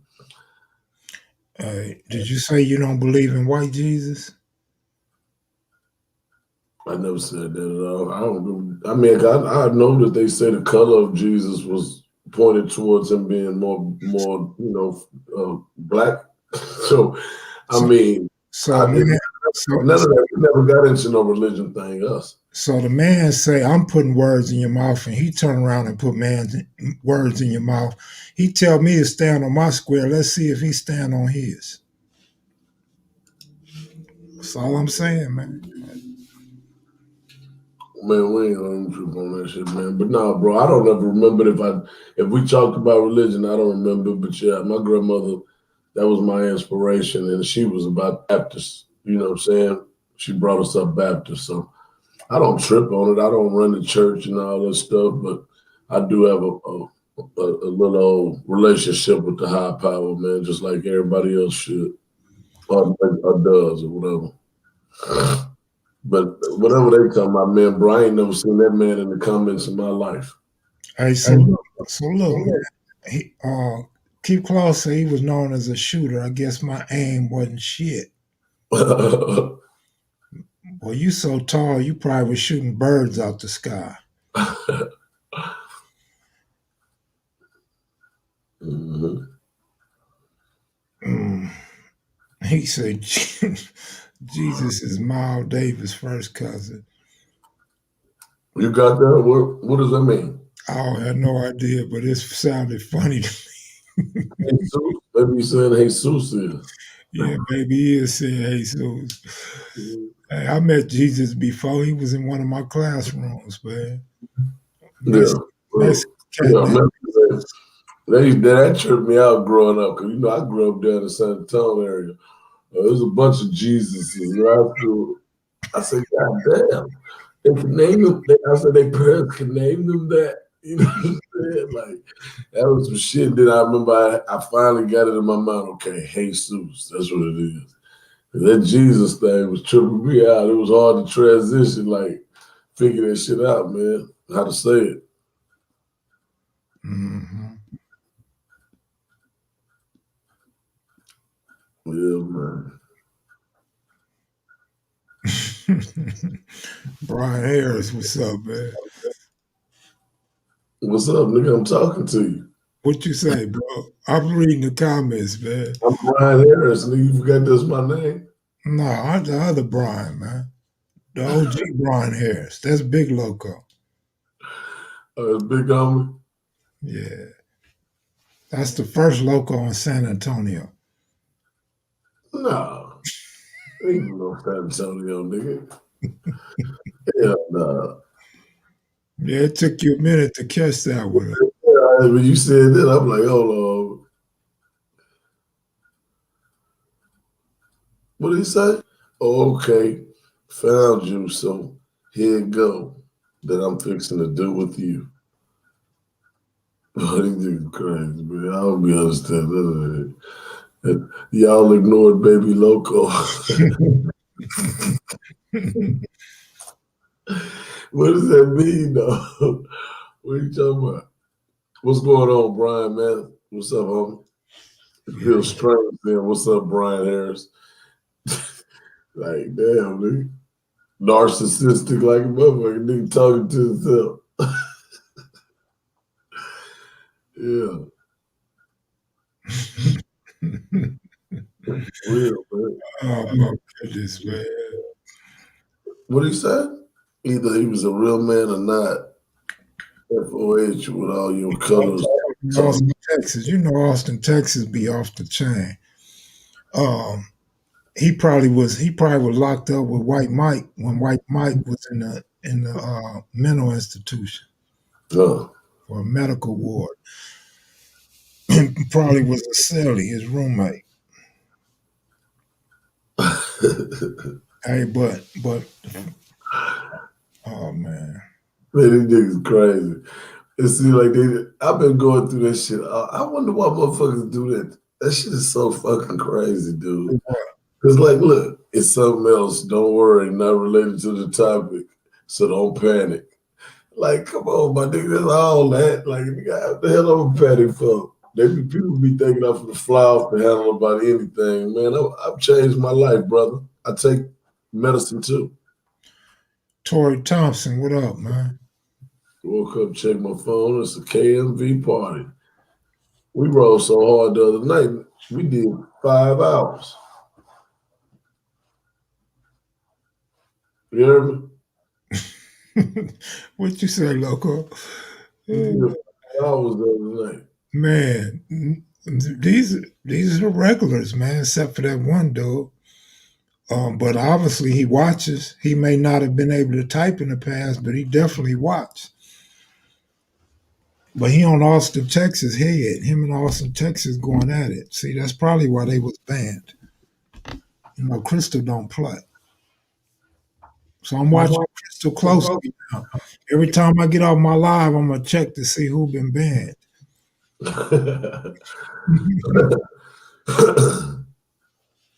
Tobias Shakur, what's going on with you, brother? Oh, Jinx got at me today, man, and last night. So that's my third Jinx? His cousin Jinx with Black Wall Street. Right.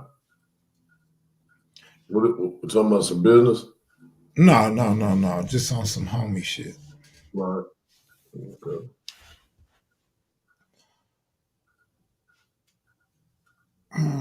Paranoid sitting in a deep sweat. Jinx. Smoke.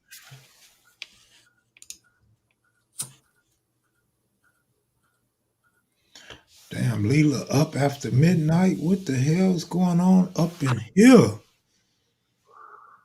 Misha G's up. Where's did Shaniqua come on your live today? No. Shaniqua. Somebody was saying something. I seen Shaniqua, or somebody was saying something about Shaniqua earlier. It seemed like. What about Miss Alana? She was on there last night. Miss Megalicious wasn't on there? Megalicious is locked down right now. She can't come on live right now. Oh, okay. She got a little piece of game over there. Yeah, that piece of game come up in there running shit. Like, it's my house. It's my spot. You my B. Squad builder. Put Shut all the live and like buttons and all that. Ain't none of that till she get that nigga up out the house. Oh, yeah. He better be careful. They in Arizona. They get him up out of there quick. Yep, that too. I damn sure know about Arizona, man. I don't play with them people. You shot that at me, it was a real nice shot, nigga, because that was a bad motherfucker. But you don't mess around for Arizona. And I was down there, man, when Joe Arpaio, when Trump was coming down there, Joe Arpaio was going to trial and beat it and all that, man. I was there. Misha said she slept 30 minutes and back. Slept 30 minutes? Oh, hell no. Look at your boy Brian throwing his Mac down. I ain't no photographer, so I can picture me and you kicking it. And that was real old school, corny. She like, man, that played out. That ain't even in the player manual no more. But you know what? He might be doing that reverse psychology game. You know, he knows she gonna know it's corny, but that'll make her like it. Look, he got Leela. You feel me? That's why I just had to put it together. I said, boy, pulling that reverse psychology. Let me get out your business, homie. I should have known your name, Brian Harris. You a slick nigga, man. He was a slick nigga, man. I had to get off into the Brian Harris mind.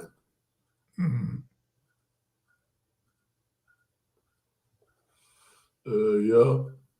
But, see, I knew when you said slick, Henny Guy Slick was gonna have something to say. Yeah, it was corny.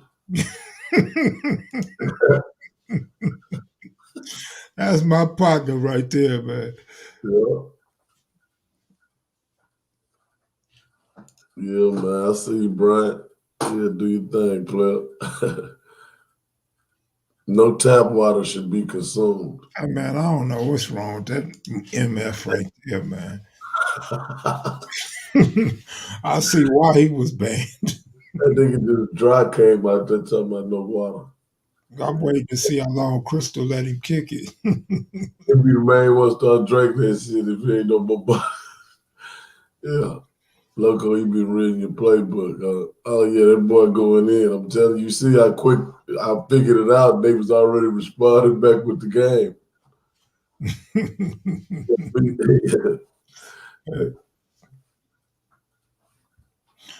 that cat that used to be up at Lamar Park looking for Leela, he should have used that line on her instead of being scared to speak to her.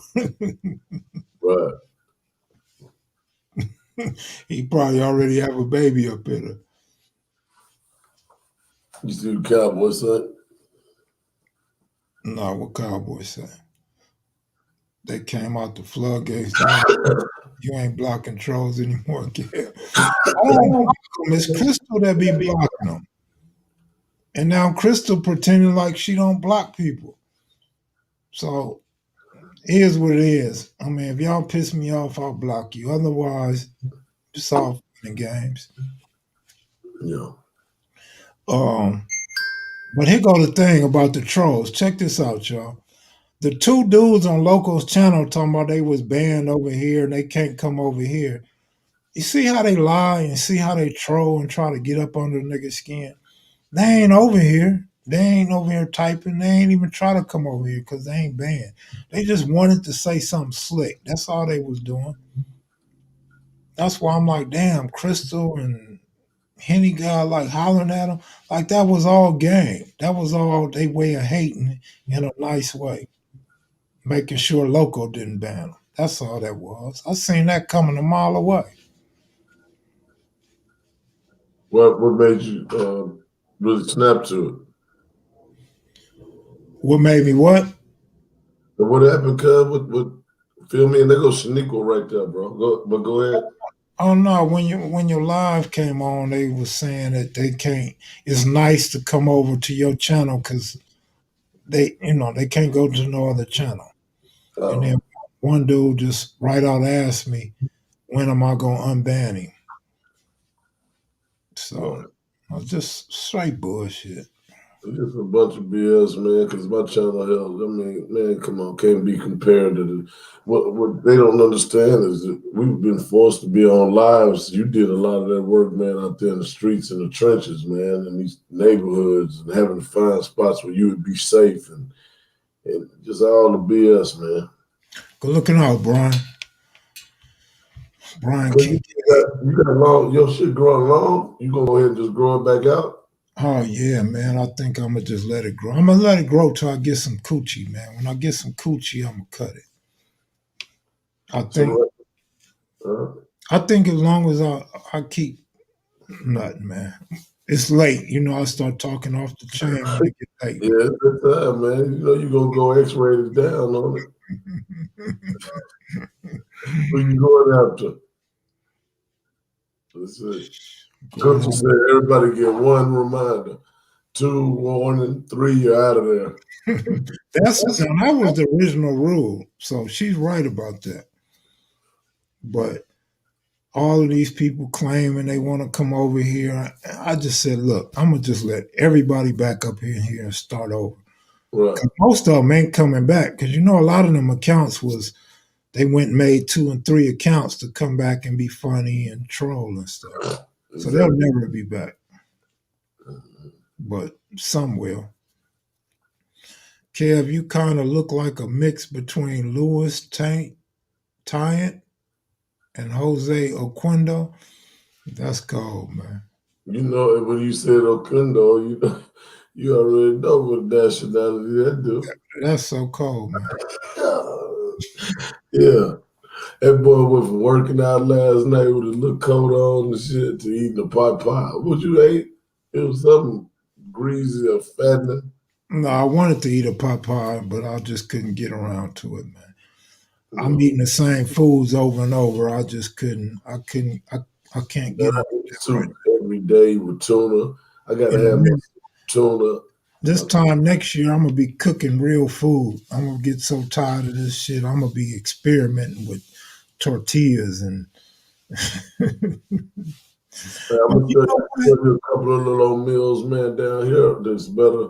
You know, like say, you know, y'all got a different kind of Mexican out there in California, man. I think Eyeball Torres can attest to this. Eyeballs right there. Okay, so the Mexican food, Eyeball. Do you like the California Mexican food, or would you say Texas Mexican food is better? That's a good question there. I thought he answered that. You've had both of them. You've had both of them, Kim. What do you say? I don't remember eating Mexican food in Texas. Is that what I ate that night? Yeah, we eat Mexican food. I don't remember what we went though that night. I don't remember. I But was sitting here wherever we went. I got home was throwing up, man, hanging out with you and my bro. I don't have no issues with Mexican food in California and Nevada, so I'm pretty Well, sure Texas is probably just as good, if not better.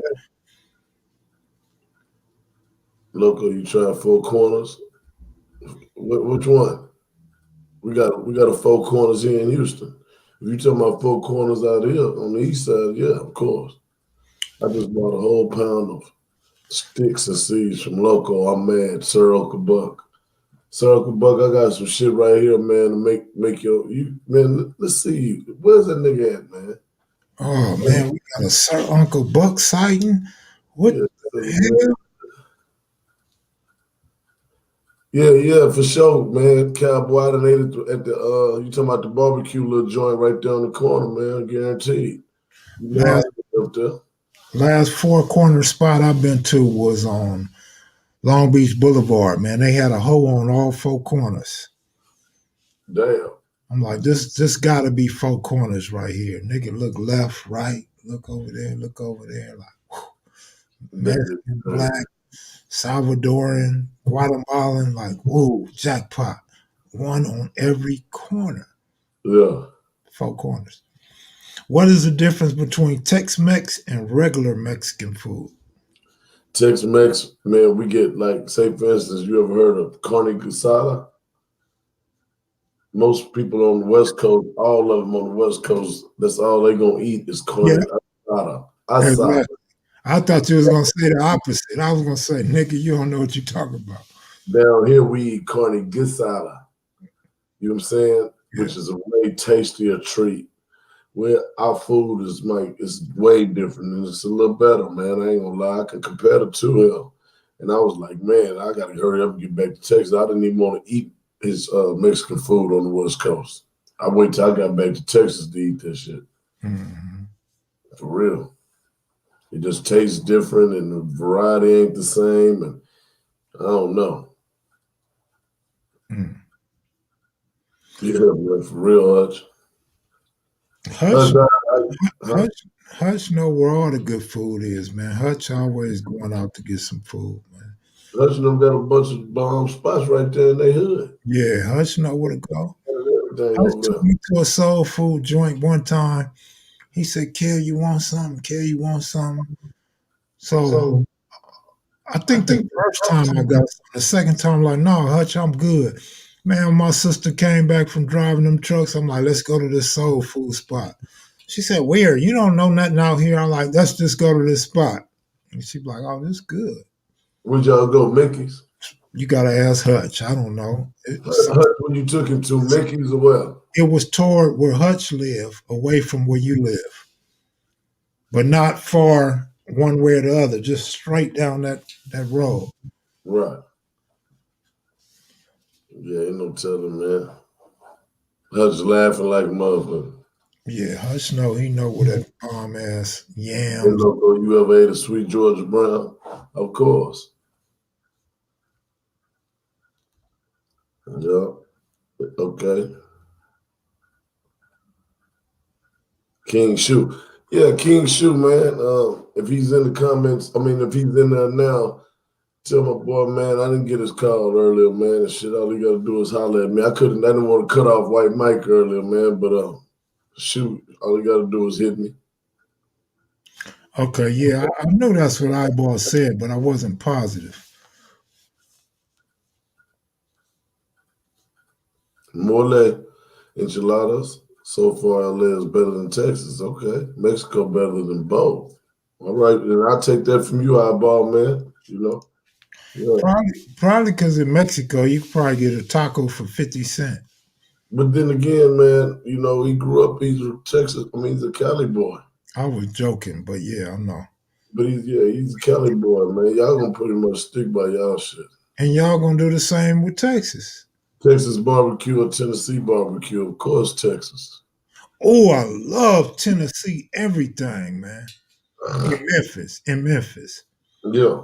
And Mississippi. Oh my goodness, boy. I could eat. Man, I was eating stuff I don't even eat in California when I was in Memphis. Yeah. They know how to spice up all their food, man. All their shit. I liked it. I liked it a lot, man. King, look what the King Netter said. I love Tex-Mex.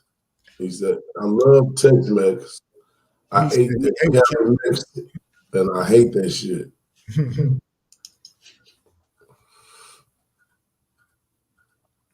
Heck yeah, Memphis barbecue, Memphis soul food, Memphis chicken, Memphis everything, bro. I couldn't believe it, man. Everything in Memphis was fire. And then, like I said, in Mississippi, I don't know what city that is. I don't think it's Tunica, but it's not far from the casinos. Yeah.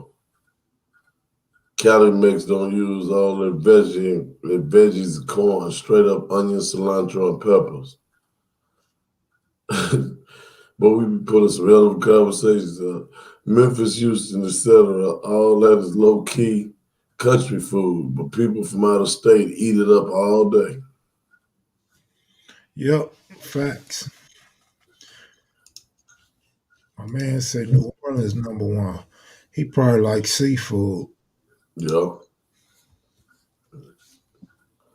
Salvadorian style. I really ain't got too heavily off into Salvadorian. I eat a whole lot of Cuban food. Yeah, I haven't got off into none of that. You ain't never ate Cuban? Cuban or Salvador. Cuban's cool.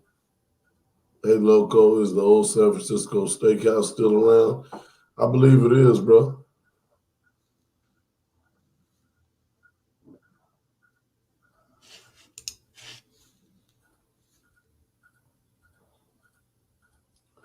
Yep, absolutely. I'm trying to tell you, bro. My partner, he's the next up with a successful barbecue restaurant. If y'all ever in Seguin, Texas, stop at Davila's Barbecue, man. That's my partner, Adrian Davila. I went to school with him, but they got some bomb stuff going on around that joint.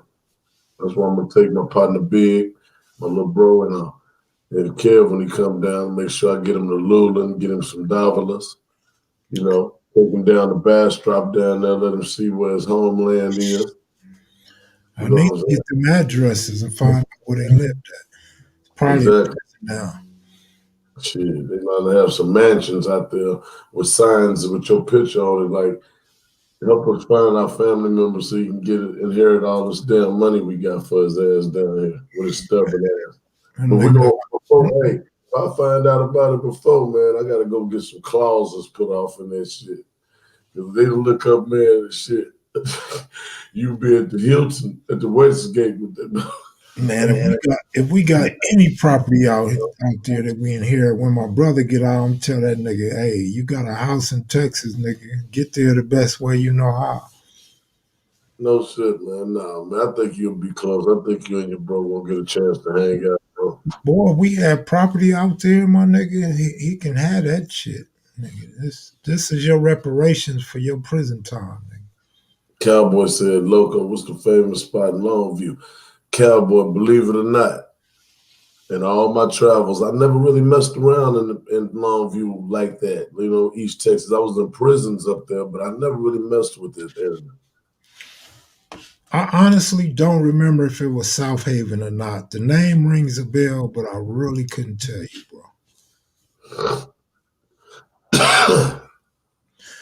M&M's came from Mississippi, man. Mississippi Mary brought it to the West Coast. Mm-hmm. The one on Crenshaw and Century used to get robbed all the time. That was an easy one to rob.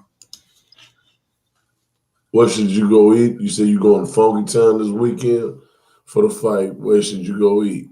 Now, Killer Johnson, I ain't lived there since high school, homie. So let me think what I could say to you to do. Would be probably more than likely just to Google best, you know, whatever type of food y'all want there. And it's going to take you to the bomb.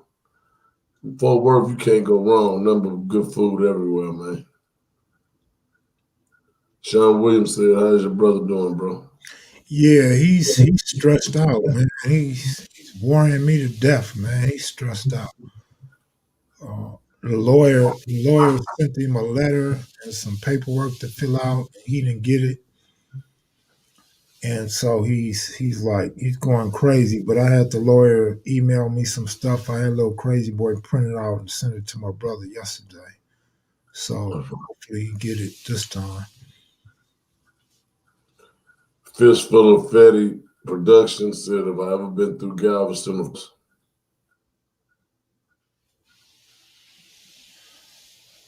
Oh man, then we still got 163 people in here. I usually get out of here when we get to 100, but we're not even close to 100. Everybody trying to ride, man. Ain't nobody tripping. That boy stayed in good restaurants in Santa Monica Pier. I wouldn't know Kev would be the one for sure. No, I ain't never ate in a restaurant on the pier, man. I couldn't tell you.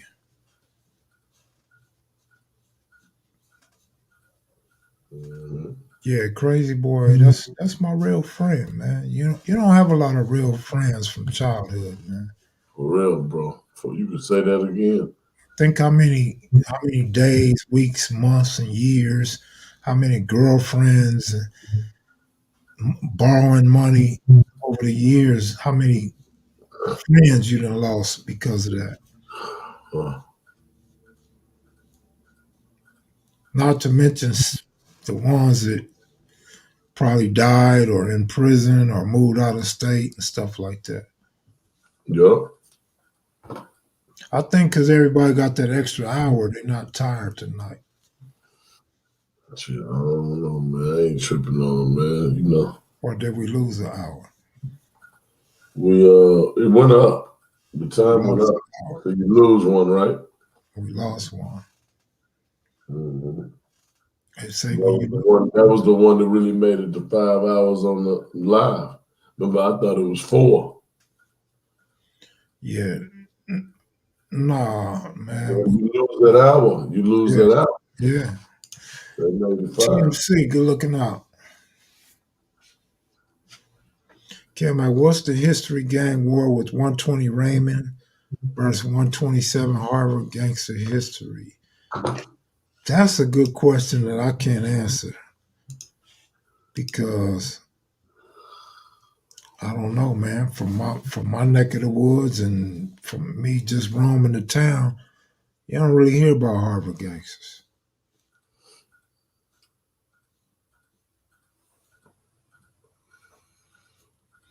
Every time I pass out, we get an earthquake. I'm scared to sleep, fool. Look, man. There's no possible way you can be scared of earthquakes, homie. I know about 9 of y'all slept in the same bed. So every 5 minutes, somebody was jumping in and out the bed. You used to the bed shaking, bro. You cannot be scared.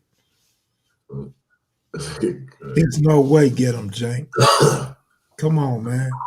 No, he'll be, hey, they goddamn, he don't want me. This nigga don't want no parts of that earthquake. you heard him move out of cabin. Well, get them, Jank been the most gangster up in here into the earthquake camp. The hurricane can break you down. I'm the most gangster to pull a snake or something up. Then I'm gonna take off and hurt myself getting away from that motherfucker. Pull any rodent out on me, nigga, and it's a problem. I'm gonna get little like a motherfucker. Man, look, let me tell y'all a story real quick. Y'all ready for a bedtime story? Once upon a time, about Audubon Junior High School, I was told there was a lot of money in credit cards up in this house back when the credit cards was popping. Me being me, I go over there by myself, pop the door off the hinges, the deadbolts and everything. I got everything up off the damn thing. Soon as I get ready to walk up in there, I see a iguana on the couch. I'm like, whoa. I done already did the hard part, so okay, maybe this iguana is gonna get scared and run to a bedroom or something, and I'm gonna go block the door behind him or something. I'm gonna do something. I'm gonna pop a window, hopefully hop out the window or something. So I take a step up in there, that motherfucker jumped my way. Forget it. I'm good. Don't even worry about it. Don't even worry about it. They're gonna come home and find their door all the way off and nothing taken. I'm like, I'm out of this. Forget Was it. Was it quick? Nah, it wasn't quick. It was tough. The iguana? Yeah. Man, them things jumped like a kangaroo. That thing flying through the air like, man, I was out of there, bro. Boy, that's hard. Hell yeah, man. I wasn't finna play with that thing, man. I didn't know if it breathed fire. I didn't know if its tongue would sting me. I didn't know if it was gonna claw me in my eyeball. I didn't know nothing about no big ass iguana, bro. I'm like, I'm out of here. They lucky, man. They are so lucky. Had they had that thing in a cage or locked in a room, oh, they was got. They was for sure. Yeah, I don't mess with them. Man, my homeboy used to cut our hair and shit in high school, Alan Wooten. And Alan was real flamboyant, man. This nigga had the real big Run DMC chains and shit. You know, these niggas was used to dress and shit, silk shirts, and they was just debonair type niggas. You know, they was players. The nigga used to cut hair. All of us used to go to his crib. He used to cut hair in his room. So we over there, man, in the room, and he had a big ass aquarium, man, with a boa constrictor in it. And I remember going in there. I said, man, where's the snake at, man? He said, oh, it's in here somewhere. Oh, man. And I said, I'm in that motherfucker like this here, man. This nigga gangsters everywhere. We all in that motherfucker. Niggas standing on top of tables. Nigga, so this nigga, he cracking up. This nigga Allen. And then he'd pick this big heavy motherfucker up and have it all around and say, I said, man, come on, homie. But you had to have an Allen Wooten cutter. You wasn't on with a motherfucking thing. You can't go nowhere else. You got to go to Allen, man. And man, that nigga used to have fun terrorizing you with that damn snake, man. Man, for real. I've had that experience a few times, man. Damn, he said that's when it was $5 a fade. Yep. Well, it probably was. You know what I'm saying? Probably charged nigga probably $5. You gave him a couple dollars. Nigga, you know, he gonna cut that nigga gonna cut about 10, 15 heads though. You know, you hit him on the leg. I offered him an interview, and I also we communicated through YouTube comments. But here's the thing. So let me throw this out there real quick. Few Matavillas got at me, man. They wanted my phone number, and they was like, Matavillas don't do interviews, ain't cool. So I Googled Matavillas, seen some interviews. I sent them links, and they like, man, them online gangsters, man, they ain't cool in the hood. They can't come to the hood. And so I'm cool, man. Unless Daniel get at me and want to do the interview, I'm cool, man. I'm not Yeah. Type of stuff is a headache, man. When you do all this hard work and time and then people want you to take it down. And if you don't take it down, who knows what might happen? Who knows if they might come after me, or not just me, but anybody whose channel is on. Maybe they won't, maybe they will. Who knows? But out of respect, when they ask you politely and they go through the proper channels, you're gonna consider doing it. Whether you do it or not is something different. Yeah. You know, because the standard rule is I don't take down interviews. But at the same time, if I feel like it's something that was done foul, or can cause some harm to somebody, and I'm not Yeah. talking about myself, but Yeah. then, Yeah. then I'll You consider know, taking it down. yeah. I'm So not. it's a lot, man, and that's why I say dudes that be asking about the Hoover interviews and the Southsider interviews. That's why I try not to speak on it, but I say you already know how your people are. Yeah. You know Hoovers in LA don't really deal with interviews, and you know Southsiders that's still active, that's not bad, that's not a dropout. They seldom do interviews. So it They just know. just causes a lot of problems. Even if the person you interview is a cool dude, and I'm a cool dude, that still don't mean the hood is cool with it. You know, blacks ain't the only crabs in a barrel. You know what I mean? Some brown pull down they people too. You know, and jealousy's a mug, man. Jealousy and envy, and some people feel like if you got up out of the hood, you ain't as hard as them, or you don't care about them no more. And they really get mad if you don't come back to the hood. They want you to get chipped, or they want you to be an extra number for them to look good and make their hood look big, and make their hood, scare enemies from coming through. So it's all tough, man. It's a tough situation that a lot of civilians don't factor in that goes on behind the scenes. Yeah, man, I agree. You couldn't have said it no more better, man. That's good definition of what I see from y'all city. Yeah, it's a lot of politics. And always stop, if you notice, always stop with it's a lot of politics in LA, and politics in LA prison. And I'll leave it at that. I mean, if people can't figure it out, a lot of times I feel like it's not worth me even explaining it. Does it feel good, man, being, right, not far from Cali, but far enough to where you ain't got to be bothered with all this stuff, all in the street, street stuff that goes on a day-to-day basis out there? Well, the thing is, I understand politics, and I know the politics, and I don't really speak on this, but as a dude that was never a leader or trying to be a leader, um, from the hood, when I went back on my violation, I inherited that. There's nothing you could do about it. And I'm sure, Loco, you probably called some dudes OG, or last time you went, some dudes probably called you OG. It's nothing you could do about that. You gotta take it, and you gotta perform. You gotta act like an OG. So that's what happened to me the last time I went. I was just a de facto leader for the blacks, for the Crips, for the neighborhood car. So it was cool. Like Monster Cody said, man, you get all that power and it just goes to your head. You know what I'm saying? Yeah. It can go to your head, but I didn't let it go to my head. But I stood up and I represented in great fashion.